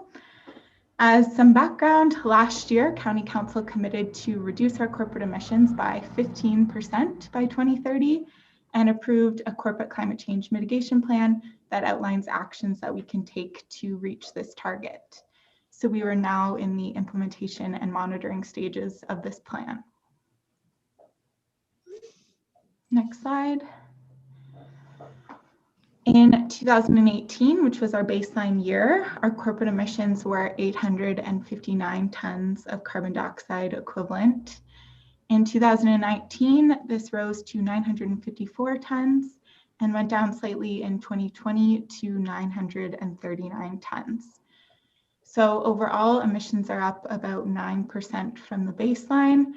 But it's important to note that our plan was put in place in late 2020, so it's not necessarily surprising if emissions went up a little bit in the meantime. Next slide. In my report, emissions are broken out per vehicle type and building type if you would like to have a look at a more detailed breakdown. But there are a few reasons for the spike in emissions. In 2019, we received much greater rates of snowfall in the county, and this is reflected in higher emissions from our tandems, our snowplows. We also saw colder average winter temperatures, so this resulted in more propane being used to heat our municipal buildings. In 2020, of course, the global pandemic had an impact on our inventory as well. Our roads department currently has a rule of only one person per county vehicle. So this is reducing carpooling a bit and resulting in some higher emissions from our half tons and 1 tons. We've also received higher call volumes in our EMS department and have added on an extra night vehicle. So we are seeing a bit of a spike in emissions in our EMS fleet as well. Next slide. Since the plan was approved in the fall, shortly after, County Council approved a green fleet policy, which looks at reducing unnecessary fuel consumption, as well as actively incorporating low emission vehicles into our fleet. One component of this policy is an anti-idling piece. So since that was approved, we've created an idling baseline for 2020 so that we can measure progress moving forward. The policy has been reviewed with all road staff, and signage has been posted in the works yards to serve as a reminder, and we will also be incorporating a reminder into the annual spring training. We've also purchased our first plug-in hybrid electric vehicle, which is really exciting. A 2020 Mitsubishi Outlander has replaced a pickup truck in our fleet. If we were to purchase another pickup truck, estimated annual emissions would be about 10.4 tons of carbon dioxide equivalent annually. But with the plug-in hybrid electric vehicle, we will see about 2.7 tons. So this should be reflected in our inventories from 2021 and moving forward. Next slide, please. Our current target is a 15% reduction by 2030. This stems from the PCP program recommendation of a 20% reduction to be achieved within 10 years. Our target recognizes the challenges associated with reducing emissions from heavy-duty fleet, which is the largest contributor to our emissions. Also looking at the business as usual forecast, if we assume that a growth in population results in a growth in municipal services, then emissions are projected to go up in the absence of any action. And of course, the population is growing faster than originally predicted. If all actions in our corporate climate change mitigation plan are pursued, then we are expected to surpass the current target. The current target uses a cautious approach, recognizing that municipalities in the past have had a tricky time reducing emissions while increasing levels of service. However, we are seeing unprecedented levels of action by all levels of government, shifting from incremental action toward transformative action. Next slide. A 30% reduction target is one that's in line with the federal and provincial targets, as well as in line with limiting warming to 2 degrees Celsius. You are likely familiar with the Paris Agreement, which is a global agreement to limit warming below 2 degrees, ideally to 1.5 degrees as compared to pre-industrial levels. For reference, the global average temperature has risen about 1 degree since pre-industrial levels already. Our emissions must decline by about 25% by 2030 to limit warming below 2 degrees, according to the IPCC. And as I mentioned, both the federal and provincial government targets are a 30% reduction by 2030. We've mentioned external forces such as COVID, weather conditions, and growing levels of service impacting our emissions. And it's also important to consider technological, market, social, and policy trends and how those will impact our future emissions as well. These are likely to contribute to a reduction in our emissions by 2030. Next slide, please. Our federal government recently released a strengthened climate plan, and some of the actions and goals that they're going to take may impact our municipal emissions. Some of these actions include investing in green community buildings, developing a retrofit code for existing buildings and a net zero code for new buildings, investing in zero emissions charging infrastructure, accelerating the decarbonization of medium and heavy duty transportation, as well as regulating more stringent greenhouse gas standards for vehicles. So as we upgrade vehicles, the newer models are lower in carbon. Our provincial government is creating a low carbon hydrogen strategy, which is a fuel that can be used for heavy duty transport, buildings, and/or industry. They're also requiring more renewable content to be blended into gasoline. There's a lot of action also happening in the private sector. Most notably for our emissions is that recently Ford and General Motors have committed to all electric vehicles in the future, including electrifying pickup trucks such as the F-150. Next slide, please. A 45% reduction target is in line with what science is telling us is necessary to do, as well as in line with limiting warming to 1.5 degrees. In 2018, the IPCC released a rather famous report on the importance of limiting global average temperature rise to 1.5 degrees. They emphasize that while the impacts associated with 1.5 degrees are significant, they're much lower than those associated with 2 degrees of warming. Warming above 1.5 degrees presents a growing risk that critical tipping points will be exceeded, leading to irreversible and catastrophic impacts. In order to limit warming to 1.5 degrees, emissions must decline by about 45% by 2030 and reach net zero by 2050. This will require unprecedented changes across all aspects of society.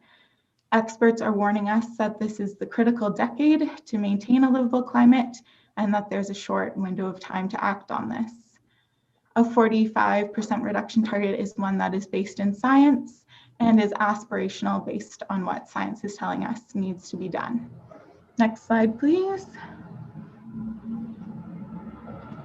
The World Resources Institute illustrates the differences between a 1.5 and 2 degree world.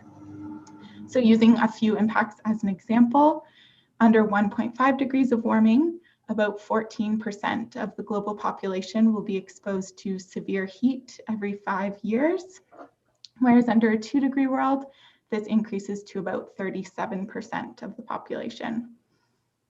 Under 1.5 degrees, we will see ice-free summers in the Arctic at least once every 100 years, whereas under 2 degrees, this increases to once every 10 years. So this half a degree of warming has very different impacts. Next slide, please. Cutting our emissions essentially in half over a decade requires very bold leadership, but we would not be alone in this endeavor.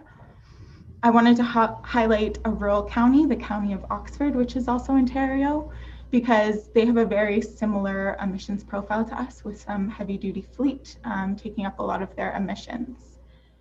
They committed to 100% renewable energy by 2050, and acting on that, they created the first hybrid ambulance in Canada, as well as the first compressed natural gas snowplow.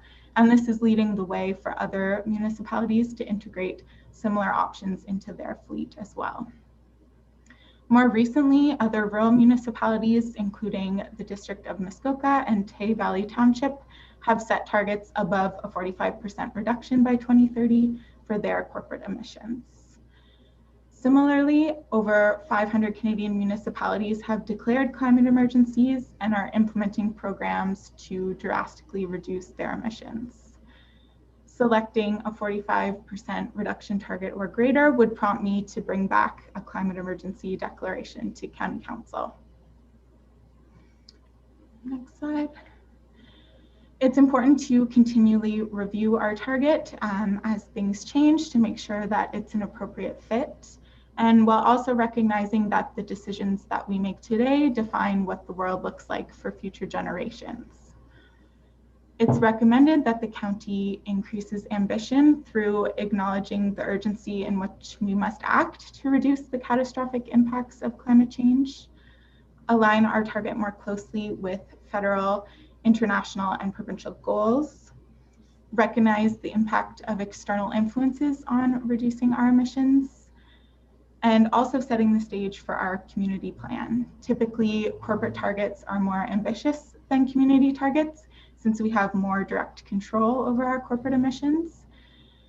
A community target will be developed in collaboration with the community during phase 3 of our climate change planning process. Also of note, I have been working with local municipal staff to update local greenhouse gas inventories as well, and I will hopefully be at local councils in the next few months to provide an updated inventory as well as options to review local targets. Thank you. Thank you, Corey. That was an excellent report. And obviously is provided as food for thought for council to look at whether or not we wish to change our targets that we've set for ourselves at this point. Councillor de Vollen? Yeah, thank you for a wonderful report. My question is kind of relates to, you know, we've had 19 that you've mentioned, we've had 2020 and 21 with COVID. So from a data collecting point of view, a very not stable footing to do any kind of analysis or draw any conclusions.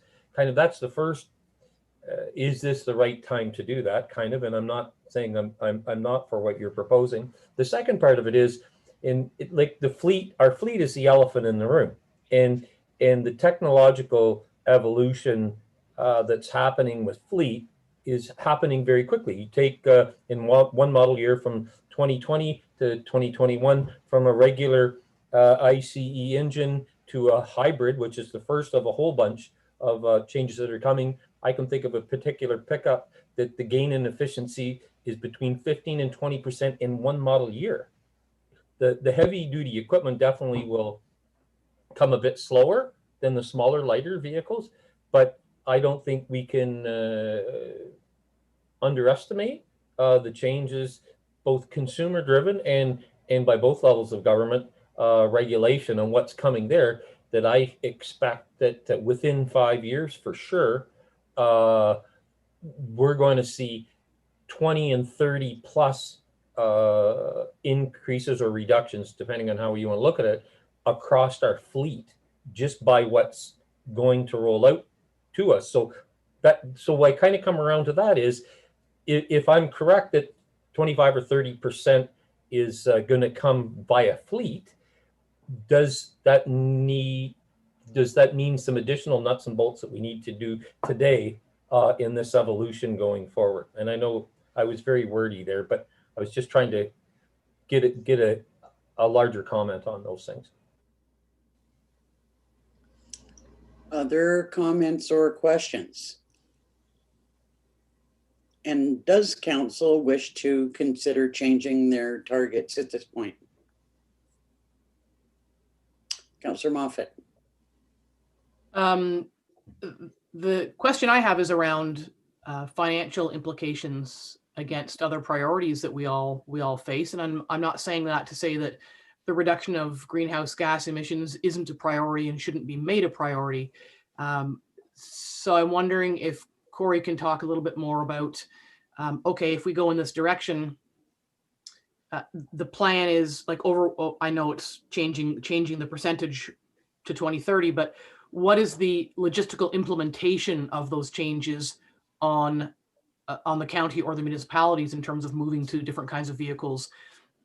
That's what I want to know is, you'd have to say, start putting money aside from additionally from your other reserves to be able to implement these changes and buy these kinds of vehicles. So I'm kind of looking for a bit of a timeline and some logistics. Yeah, so as we noted with our first purchase of an electric vehicle, there may be some higher costs up front. In that case, there wasn't, because we went from a truck to an SUV, and more so looking at the life cycle costs. So if we are getting more energy efficient fleet or changing to our buildings, it's likely to be cheaper over the long-term life cycle. So each project will have its own business case as they come forward to council, but it is important to have some climate change budget if there are any higher upfront costs that will pay off over time to fund some of these initiatives. And I know the county has $50,000 in the budget for next year for this. Councillor Roberts, then Councillor Kennedy, then Councillor Moffatt. Thank you, Warden. So one of the questions I have is about electricity, and I don't even pretend to know enough about the whole energy market, but I recall in the 1970s and 80s that, people were heating their homes with electricity, and then that went like, oh my God, that's terrible, because it was so expensive. So if we're leaning towards more electric vehicles, nobody has a crystal ball, but what happens if there's a huge fluctuation in the market? Like, I know it's better maybe for the environment, but as Councillor Moffatt just said, what if we have some crisis in the electrical grid market availability, and all of a sudden, well, look what happened in Texas. Apparently I read it cost $900 to plug in a Tesla for one charge. I just don't know enough about the different energy markets, and so just a thought, really, comment. Go ahead, Corey. I know Charles, as an EV owner, has some comments on this. But for the grid overall, I mean, they know that electrification is coming, but you should also look at energy efficiency. So if we're reducing the amount of energy that's required while increasing electrification, that will help balance out the load. But certainly, they know that electricity is the future, and so they're planning for these increases to the grid. Charlesy.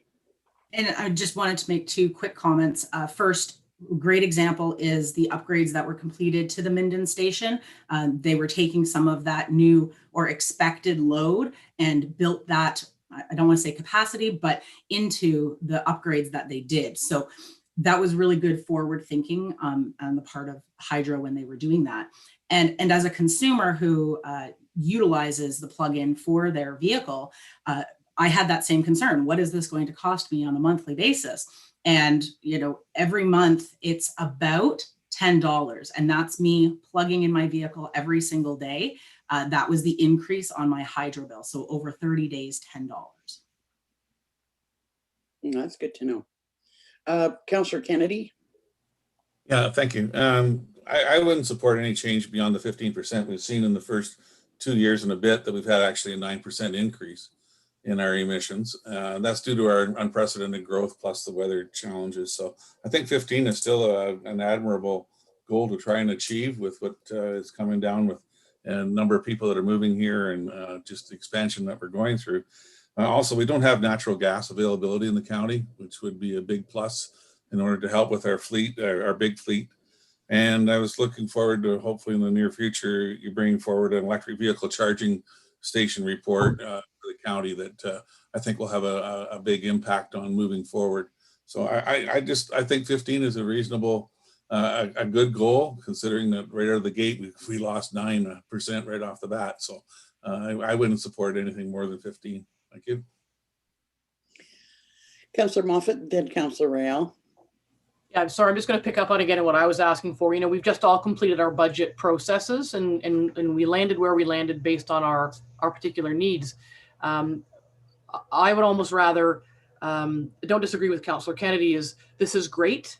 Hang on, let's have it presented at the municipal levels. And I want my municipal staff to be able to say, hey, based on, you know, this report and these options, we're predicting in the next, you know, next year's budget, the next 2, 3, 5, 10 years budgets, that we'll be introducing these changes.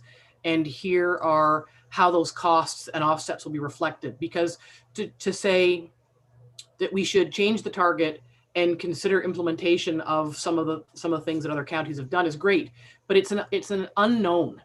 And you know, we all not struggled. Budgets are tough work, and because of the changes, and we're still figuring out how to meet the needs. We have to meet the needs of the changing community and our changing responsibility to undertake these kinds of initiatives.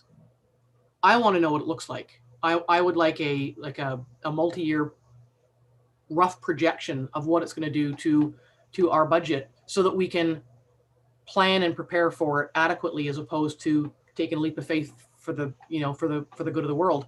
We need to do both. And I would personally be more comfortable with knowing this is the information and this is how it's going to unfold in your community. And I haven't heard that from our staff yet. So I'd like to continue this conversation once it goes to the municipal levels. Councillor Rael. I want to build a little bit on what Councillor Kennedy said. In 2019, 2020, the numbers went in the wrong direction. And I would think that in the first 6 months, if not more, of 2021, that trend is going to hold, because there's more people coming up.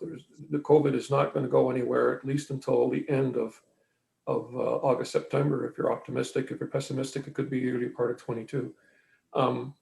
So I think we should be moving ahead with a lot of the innovation that we talked about. But I don't think we should be changing the target yet, because we don't know if we're going to run an even further deficit in 2021. If 9 becomes 10, now we have a lot less years to get that back. So I still like to get that 15% by the end of 2030. But if we make that 18% or 20%, are we actually going to put us in a position where we physically can't win? And that's what I'm concerned about, is the fact that right now that goal is going to be challenging, because I could be wrong, but I'm pretty sure that in 21, it will go up slightly again. And that means we'll have a bigger deficit that we have to get back to 2018. And then we have less time in order to recoup. So I'd like to go ahead with the initiatives and whatever they might be. And it sounds like we've got some good ones, but I don't particularly like changing the target yet. Maybe at the end of 21, maybe at the end of 22, we can revisit it. But I don't think this is the time. Charles Ian and then Councillor Roberts. Thank you. Just a really quick comment, and I don't remember if it was in this report that Corey did or a previous report with regards to the anti-idling policy. I think this will be a great example for us to come back in a year to show, I believe the projection was that alone could reduce 10 to 12% of emissions without any other changes. And so I'm looking forward to a year from now to come back and say, yes, the implementation of this equaled X and whatever that number ends up being. So that's one option. And as Councillor DeVolen said, with the changes in technology, the target set at 15, again, we may see changes in and around 20 to 30 just because of the new vehicles that are on the market that you'll be having options to purchase as well. And I also, to Councillor Moffatt's comments, absolutely, we will have those discussions with your staff so that you have some general idea going forward, because there are a number of options where, as Corey said, you pay up front for a little bit more, but you see that savings over time. And maybe instead of having a direct budget impact, it's those savings that you then transfer into an account to do the next project. There's multiple ways to budget for this, and we're happy to have those discussions because each local municipality will have a different view on it. Councillor Roberts. Thanks. It's just a question to Corey. That when we do the corporate numbers. Are we including mileage claimed for meetings? As I look out the window and it's snowing, and here we are 11 months into a pandemic, I have not claimed mileage, since last March for anything, either at the county or at Dysart. So just curious if that is part of the numbers and if that had any impact in reduction. No, those are scope 3 emissions, so employees commuting or any mileage that is claimed, and that is not included in our inventory. We include scope 1 and scope 2 emissions. So notably, there has been reductions there, but we will not see this reflected in our corporate inventory. Other comments or questions, thoughts about changing our targets? Councillor Kennedy? No, can't talk about the 15%, but interesting, Charles, about the, as we move forward with our vehicles, that's going to affect asset management plans if there's a higher capital cost and the transition. Are you looking to speed up like vehicles that are slated for replacement in 8 years? Should we be looking at replacing them in 5 years, for example, to help? Is that sort of the tools in the toolbox that you're thinking might come out of some of these discussions? So that would be an option. We would present county council with options. And again, it's going to be based on what is going to be available on the market. We know there's some significant changes in, use the state of California for an example. And so out of that, we should see some of these new products coming into the Canadian market. And I think our best option would be for Corey to provide, option A, option B, option C. She's been working really closely with the Public Works Department on exactly what you're suggesting. So that's what I think you'll see in the future. And, one other thing. Yes, Corey will be bringing forward a report in the next month on that EV charger and collaboration with local municipalities and the locations for those chargers. So yes, that is on its way. So it sounds to me like this is, go ahead, Councillor Moffatt. Yeah, I was just going to say the other thing that's sort of percolating in my mind is, we can do what's right and work toward these goals. And another department in our county is notwithstanding the pandemic, is encouraging people to come on up and in terms of tourism. So this is a pretty poor example, but it reminds me in the old days when you went into a restaurant and there was a non-smoking section and a smoking section, but they were in the same building, they were in the same room. So we don't have glass borders.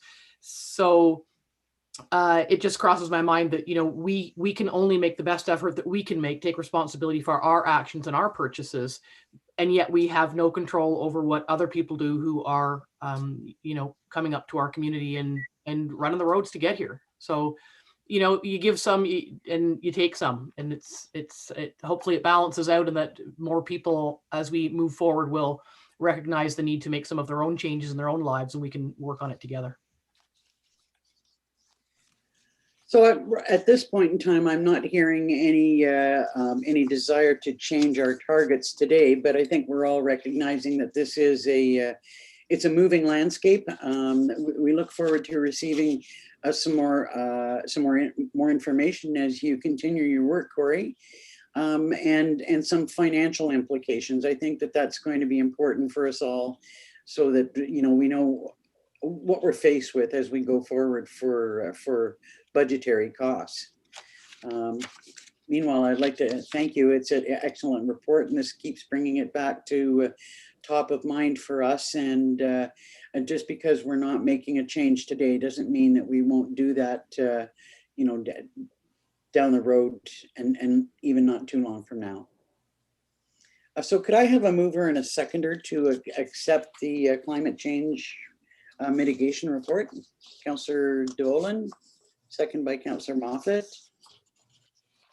By Councillor Dolan, seconded by Councillor Moffatt. Be it resolved that the February 24th, 2021 staff report on corporate climate change mitigation, greenhouse gas inventory and targets be received for information by Haliburton County Council, and that this resolution confirms the greenhouse gas emission reduction target for 2030 has been reviewed by Haliburton County Council.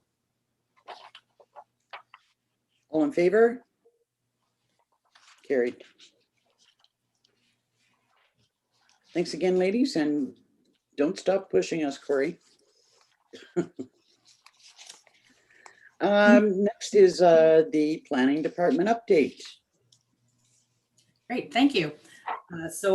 Some exciting news. As I informed County Council, we made application for the National Disaster Mitigation Program, which is a federally funded program administered by the province of Ontario. The province has identified to us that they support our application and have moved it on to the next phase as a recommendation to the federal government. It's anticipated that a decision should be made in March 2021, and projects could begin as of April 1st, 2021. So what I have been doing is working with our partners, and we've created 2 work plans for 2021. 1, if we get the money and the funding, and 2, if we don't, and how that's going to impact. So following the results of the federal government decision, I will be bringing forward that work plan, as well as a summary of all the wonderful things that were completed in 2020, and just give you a high-level overview. So that will be coming forward, hopefully, I'm going to say April, because that should give us enough time when we're successful to bring that forward to you. Just a quick update on source water protection. The county is required to fulfill reporting requirements to the province every year. And so we completed that. That was due on February 1st. And those reports, this was the first year we actually did them digitally. So that was an interesting process. But in the end, it actually made it quite quick to go through our actions and results. And the last item for update is, I believe I brought this, I'm going to say about 1.5 years ago. There was a private member's bill with regard to some amendments in the Planning Act legislation. And, due to the current public health situation, some of this fell by the wayside. And I understand that it is being brought back again. And I just wanted to give a high level summary of what impact this actually would have on the county if this were to be passed by the provincial government. And I know many members of county council throughout the years have been sitting on the land division committee. And if you'll recall, we have a number of situations where, properties merge because of, a person owning 2 parcels side by side, or someone built a structure across a property line, and we try to do a lot addition to allow that whole of the structure to be located on one property. But because the property was originally created as a consent, we have this quote unquote Teflon effect where you can't re-add a piece to the original piece and you have to break a set. There's a whole legal process that's required behind the scenes. And there's other examples as well, but those are ones that would impact the county the most. And these changes would make that no longer an issue or a problem. Not to say they're problems, but they just take more time. And it's really difficult when you're speaking to property owners trying to explain the nuances of the legislation. So I wanted to keep you up to date, understand that it may be coming forward for a 3rd and final reading. And if it does, again, I will report back to council with any changes that do come forward from that. Under land division, we've seen a significant increase. I think there's been some pent-up development energy in the community. And I know I say 12 here, we're actually up to 17 now. Just in land division alone, that's not including other development applications we've had come in for condominiums and subdivisions and official plan amendments, which you will be, as the decision maker, seeing come forward. The status report includes some of those that have been identified as complete applications and will be processing. A few of them are incomplete, but not by a lot. So once some minor changes are made to those applications, they will be complete and you will be seeing those come forward for decision. So if there's any questions, I'm happy to answer them. Any questions for Charles A? Hearing none, could we have a mover and a seconder to accept the planning department update? Councillor Roberts, Councillor Moffatt. Moved by Councillor Roberts, seconded by Councillor Moffatt. Be it resolved that the February 24th, 2021 staff report on planning department activities be received for information by Haliburton County Council. All in favor? Carried. Thank you, ladies. Thank you very much.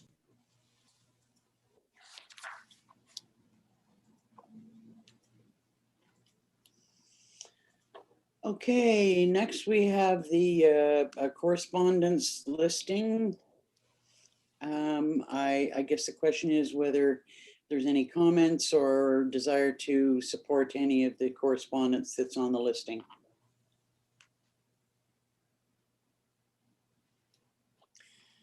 Hearing none, could I have a mover and a seconder to accept the correspondence listing? Councillor Shell, Councillor Kennedy.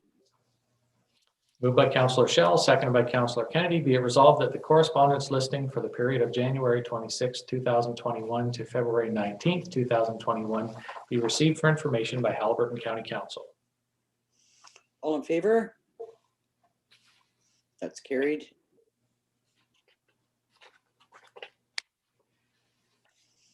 Okay, next is a report from the Friends of the Rail Trail and their consultant on giving us an update on their work. Somebody going to speak to that or not? I don't think so. Okay, comments or questions about this report? Then I would like to have a mover and a seconder to receive the report for information. Councillor Moffatt, Councillor DeVolen. Moved by Councillor Moffatt, seconded by Councillor DeVolen. Be it resolved that Haliburton County Council receives for information the February 16th, 2021 Haliburton County Rail Trail Linear Park 2020 project update correspondence. All in favor? Carried. Okay, next we have a report on the replacement of the Fishtail culvert. I believe that Sil might be coming in to speak to that. Yes. Good morning. Good morning, Madam Warden and councillors. I'm going to speak to a report in regards to the Fishtail culvert replacement. Back in January, there was a recommendation to have Keystone Bridge Management Corp carry out the engineering assignment for the replacement of the Fishtail culvert. Keystone Bridge Management has performed the required investigation of the Allen Creek watershed and concluded that actually 2 culverts are required to replace the 1 culvert. And now staff is requesting direction from County Council to proceed with the culvert design, which may affect the road closure on the type of culvert. The investigation also revealed that the present culvert is quite undersized due to climate change and the watershed analysis. The 2 culverts are required, and 2 options have been brought forward as a for the culvert design or type of culvert used as a replacement. The first option is twin steel arch pipes. And these 2 culverts would be slightly smaller, which would be 3.4 meters in size. And the current one is 3.7 meters in size. So the existing culvert is quite undersized.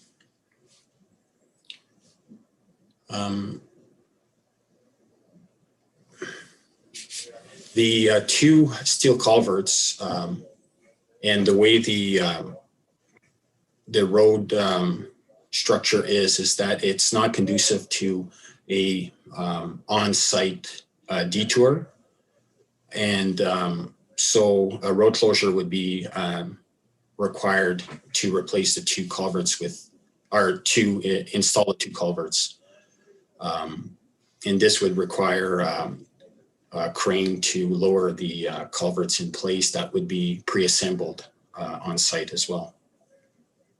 Now the The detour required would be quite extensive, approximately 74 kilometers, and it would be via Patterson Road, Highway 62 to Birds Creek, and then South Baptiste Lake Road to return to Caddy Road 648. So that would be quite an extensive detour. And the road closure would essentially be for maximum of 5 days. Things to consider with the detour would be providing plenty of advance notice to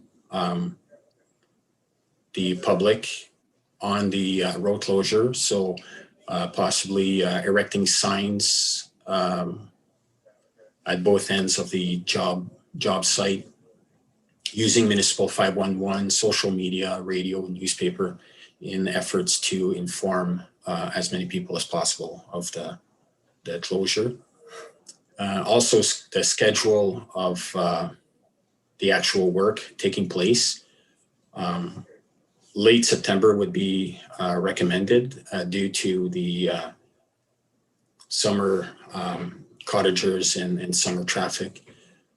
Also, it taken into consideration would be at that time school buses, emergency services, and also to consider what's in the best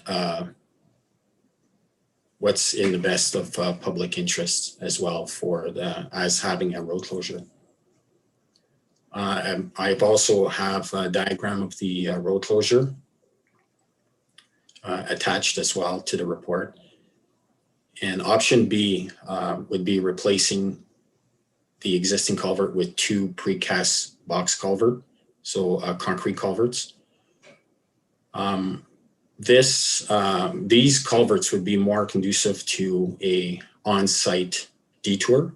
So essentially, we'll do one side of the road and keep the other side open with some staging as well. This type of construction would be more expensive, would take more time, but would be, the culverts would be better suited for flows as well, not being corrugated steel. And also there's power lines that would come into effect there that would possibly be temporarily located or permanently relocated due to the crane to be used to set the boxes in place. So essentially the cost of dewatering, excavation, backfill, paving, and guide rails, essentially they're the same for either option. The cost differences is the actual box culvert itself is the biggest part, and as well as some of the hydro work, retaining walls and barriers and traffic lights that are due. So I have a breakdown of the costs. So a minimum estimated cost would be $87,000 on top of the estimated cost for the twin steel culverts, and the maximum premium would be $120,000.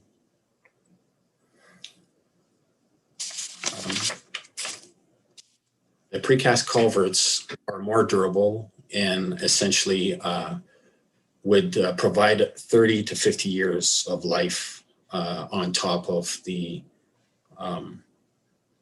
expected life of the corrugated steel. So we would gain twice, if not close to 3 times the life of the structures in place.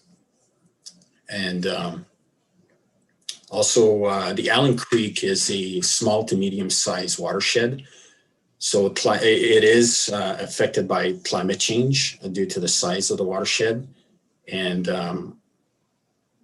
the design flows are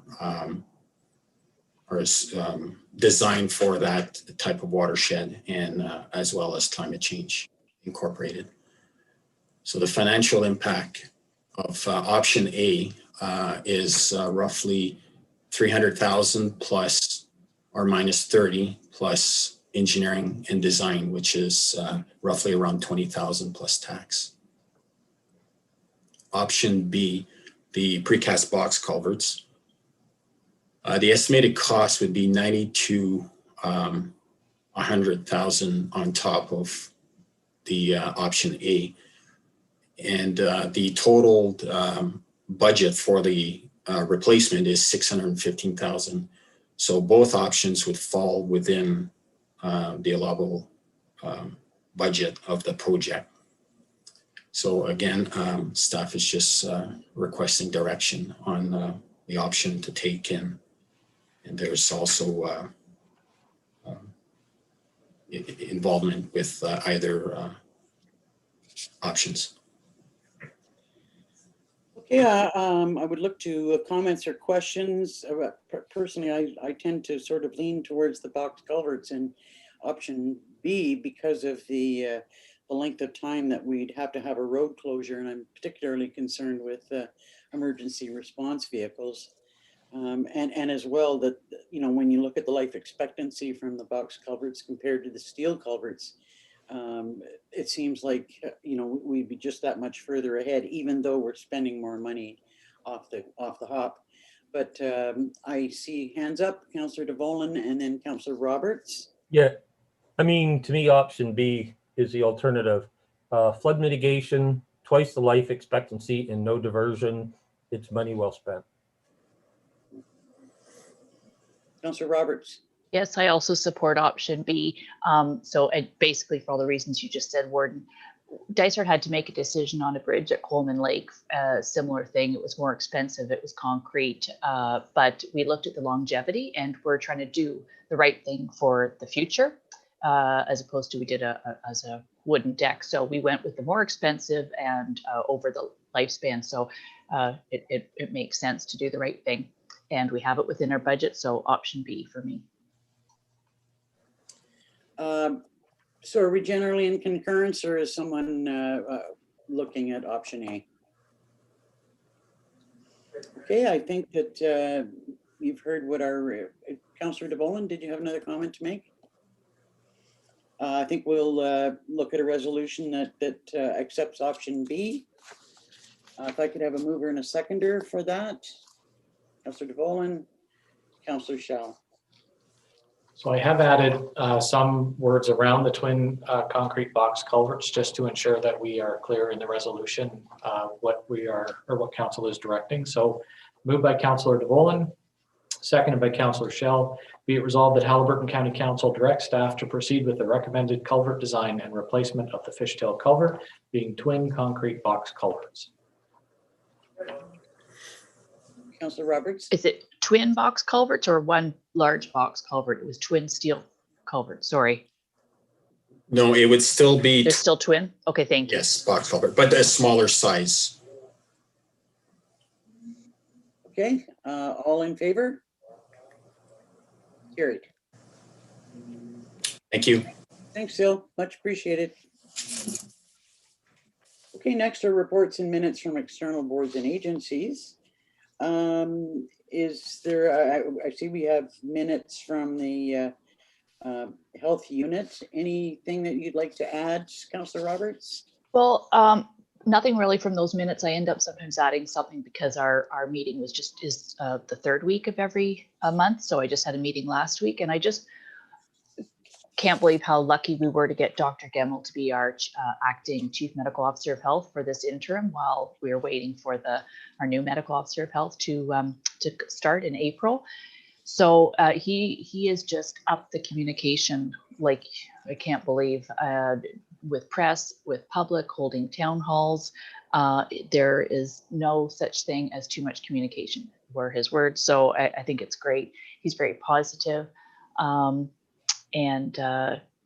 So that's great. There was also a presentation by staff on internal mental health promotion and initiative, and I thought it was really interesting. And I don't know if it's something that we could be or should be checking in with our own local staff and at the county and both at our local municipalities, and if there's something that we could do to support everybody's mental health during this time. And also we signed a declaration to advocate for paid sick days so that people who are symptomatic can stay home and not be penalized at their job. So those letters are going to the Premier and to the Prime Minister. And as well, we looked to pass our budget with a 0.26% increase. So it's everything I have to report. I've got to say, I've heard your comments about Dr. Gemmell reflected over and over again about how fortunate we are to have him in place. It's good to hear you say that. Any questions for Councillor Roberts? Anything from point in time? Just one thing that I learned last night. I guess CBC National News was actually in Minden, I think it was last week, and they interviewed some youth from the county regarding their mental health and how COVID has affected everyone. And I'm not sure if they are unsure of the air date yet, but that was nice and apparently was well received by many youth within the county.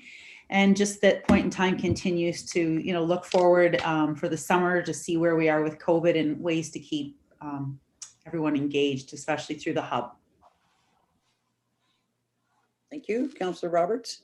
Yes, if I made a question to Councillor Schell, just about the county made that contribution to their internet program. And I just wondered if there's any further report on that or how that's going. Obviously kids are back in school, but they still need to do an awful lot at home. So just if you could, Sorry, yes, that's something else I should have actually spoken to, because we talked about that last night as well. And it sounds like the goal was met. There was lots of interest from, I don't want to name groups, but different groups within the county that have generously given, and the goal was met. And they were also very grateful to the county and in our donation as well. Thank you for that. Anything on Joint Social Housing Committee? That meeting is the first Wednesday of the month, so we'll report at committee in March. Okay. I just skipped over Eastern Ontario Wardens Caucus. Just so you all know, we will be having meetings on both the 11th and the 12th of March. So I'll have more to report when we've got through that. One of the things that we will be doing during that time is making the EORN appointments. So I've just got my fingers crossed that Councillor DeVolen is successful in that regard. I don't know that we've got anything from professional recruitment. Is there anything that you can update us on, Councillor Moffatt? No, okay. And then we might have a little bit of information or news from the library board. Councillor Roberts. So as Vice Chair, thank you very much. Yeah, so the minutes are there from that meeting, but and we had a meeting since on February 10th where we had some orientation, education, if you will, from a lady named Peggy Malcolm from the Southern Ontario Library Services, and that was really beneficial for the board. It was excellent. We are also looking to replace a board member, so that will happen shortly. But the big news is that we have hired an interim CEO to fulfill a 6-month temporary contract, and she'll be starting on March 29th. For 6 months. And Andrea Bull at the county was absolutely wonderful to deal with in the interview process. And Sally Howson, myself, and Aaron Kernahan-Burning were on the hiring committee. So Anna Babluck will be coming back home to Ontario. So that's very exciting. And I'm sure the board members on County Council will be thrilled when they get to meet her virtually. Well, we look forward to that. Thanks very much for that. So could we have a mover and a seconder to accept these reports? Councillor Roberts, Councillor Kennedy. Moved by Councillor Roberts, seconded by Councillor Kennedy. Be it resolved that Haliburton County Council receives for information the following: The January 21st, 2021 Haliburton Kawartha Pine Ridge District Health Unit Board of Health meeting approved minutes, and the January 13th, 2021 Haliburton County Public Library regular board meeting approved minutes. All in favor? Carried. Thank you. Next up is the Land Division Committee report.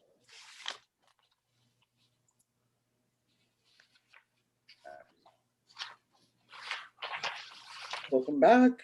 Thank you. Good morning again. So Land Division Committee report, the decisions that were made at the last Land Division Committee meeting, as well as a summary of applications to date. And our next meeting is going to be in April. So we will have a full docket for that meeting coming up. If there's any questions, I'm happy to answer them. Any questions on that report? Could I have a mover and a seconder to receive it? Councillor Moffatt, Councillor Kennedy. Moved by Councillor Moffatt, seconded by Councillor Kennedy. Be it resolved that the February 24th, 2021 staff report on land division activity be received for information by Haliburton County Council. All in favor? That's carried. Thank you. Thanks, Rosie.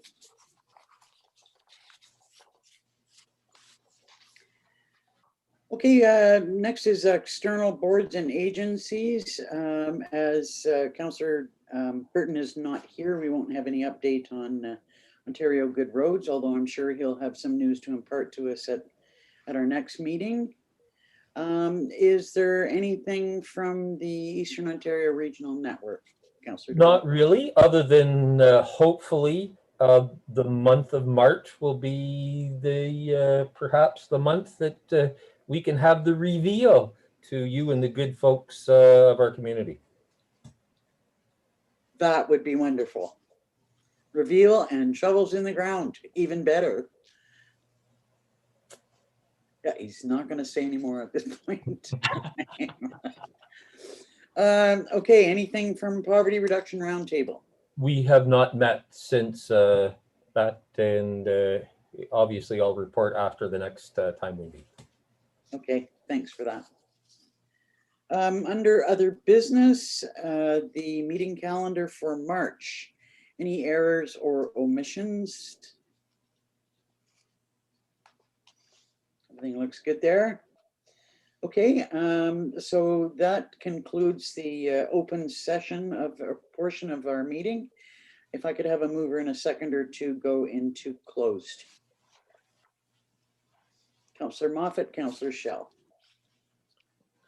Moved by Councillor Moffatt, seconded by Councillor Shell. Be it resolved that Haliburton County Council enter into closed session as per section 239 of the Municipal Act 2001 as amended for the following reason: personal matters about an identifiable individual, including municipal or local board employees.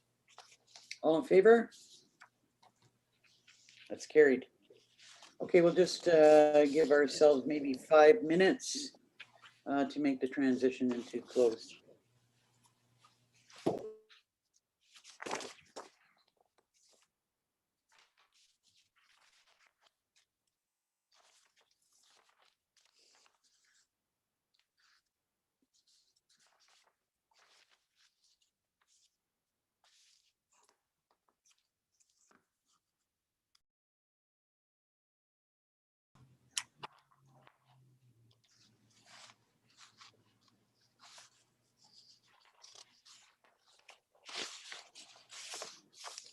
We're back live. Okay, thank you and welcome back. All we have remaining for business today is a number of bylaws. So if I could have a mover and a seconder for a bylaw to authorize borrowing. Councillor DeVolen, Councillor Moffatt. Moved by Councillor DeVolen, seconded by Councillor Moffatt. Be it resolved that bylaw 4034, being a bylaw to authorize the borrowing of money to meet current expenditures of the Corporation of the County of Haliburton, be considered to be read a first, second, third time, finally passed, and the seal of the corporation be affixed. All in favor? Carried. The next is the bylaw to establish our 2021 tax ratios. Could I have a mover and a seconder? Councillor Roberts, Councillor Kennedy. Moved by Councillor Roberts, seconded by Councillor Kennedy. Be it resolved that bylaw 4035, being a bylaw to establish 2021 tax ratios for the municipalities in the county of Haliburton, be considered to be read a first, second, third time, finally passed, and the seal of the corporation be affixed. All in favor? Carried. And finally, the bylaw to establish 2021 property tax rates. Could I have a mover and a seconder? Councillor DeVolen, Councillor Moffatt.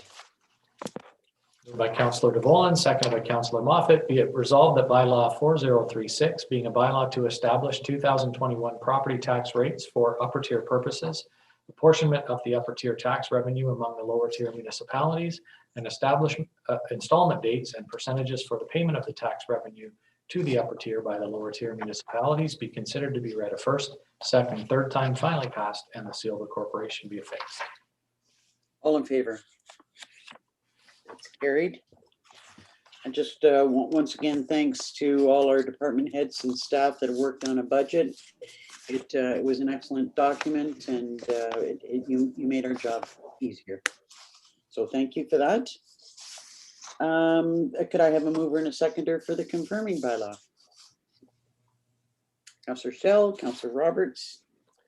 Moved by Councillor Shell, seconded by Councillor Roberts. Be it resolved that bylaw 4037, being a bylaw to confirm the proceedings of the February 24th, 2021 meeting of Haliburton County Council, be considered to be read a first, second, third time, finally passed, and the seal of the corporation be affixed. All in favor? That's carried. And finally, a mover and seconder to adjourn. Councillor Kennedy. Councillor DeVolen. Moved by Councillor Kennedy, seconded by Councillor DeVolen. Be it resolved that the February 24th, 2021 meeting of Haliburton County Council be adjourned. Thank you, everyone. We stand adjourned. Thanks again.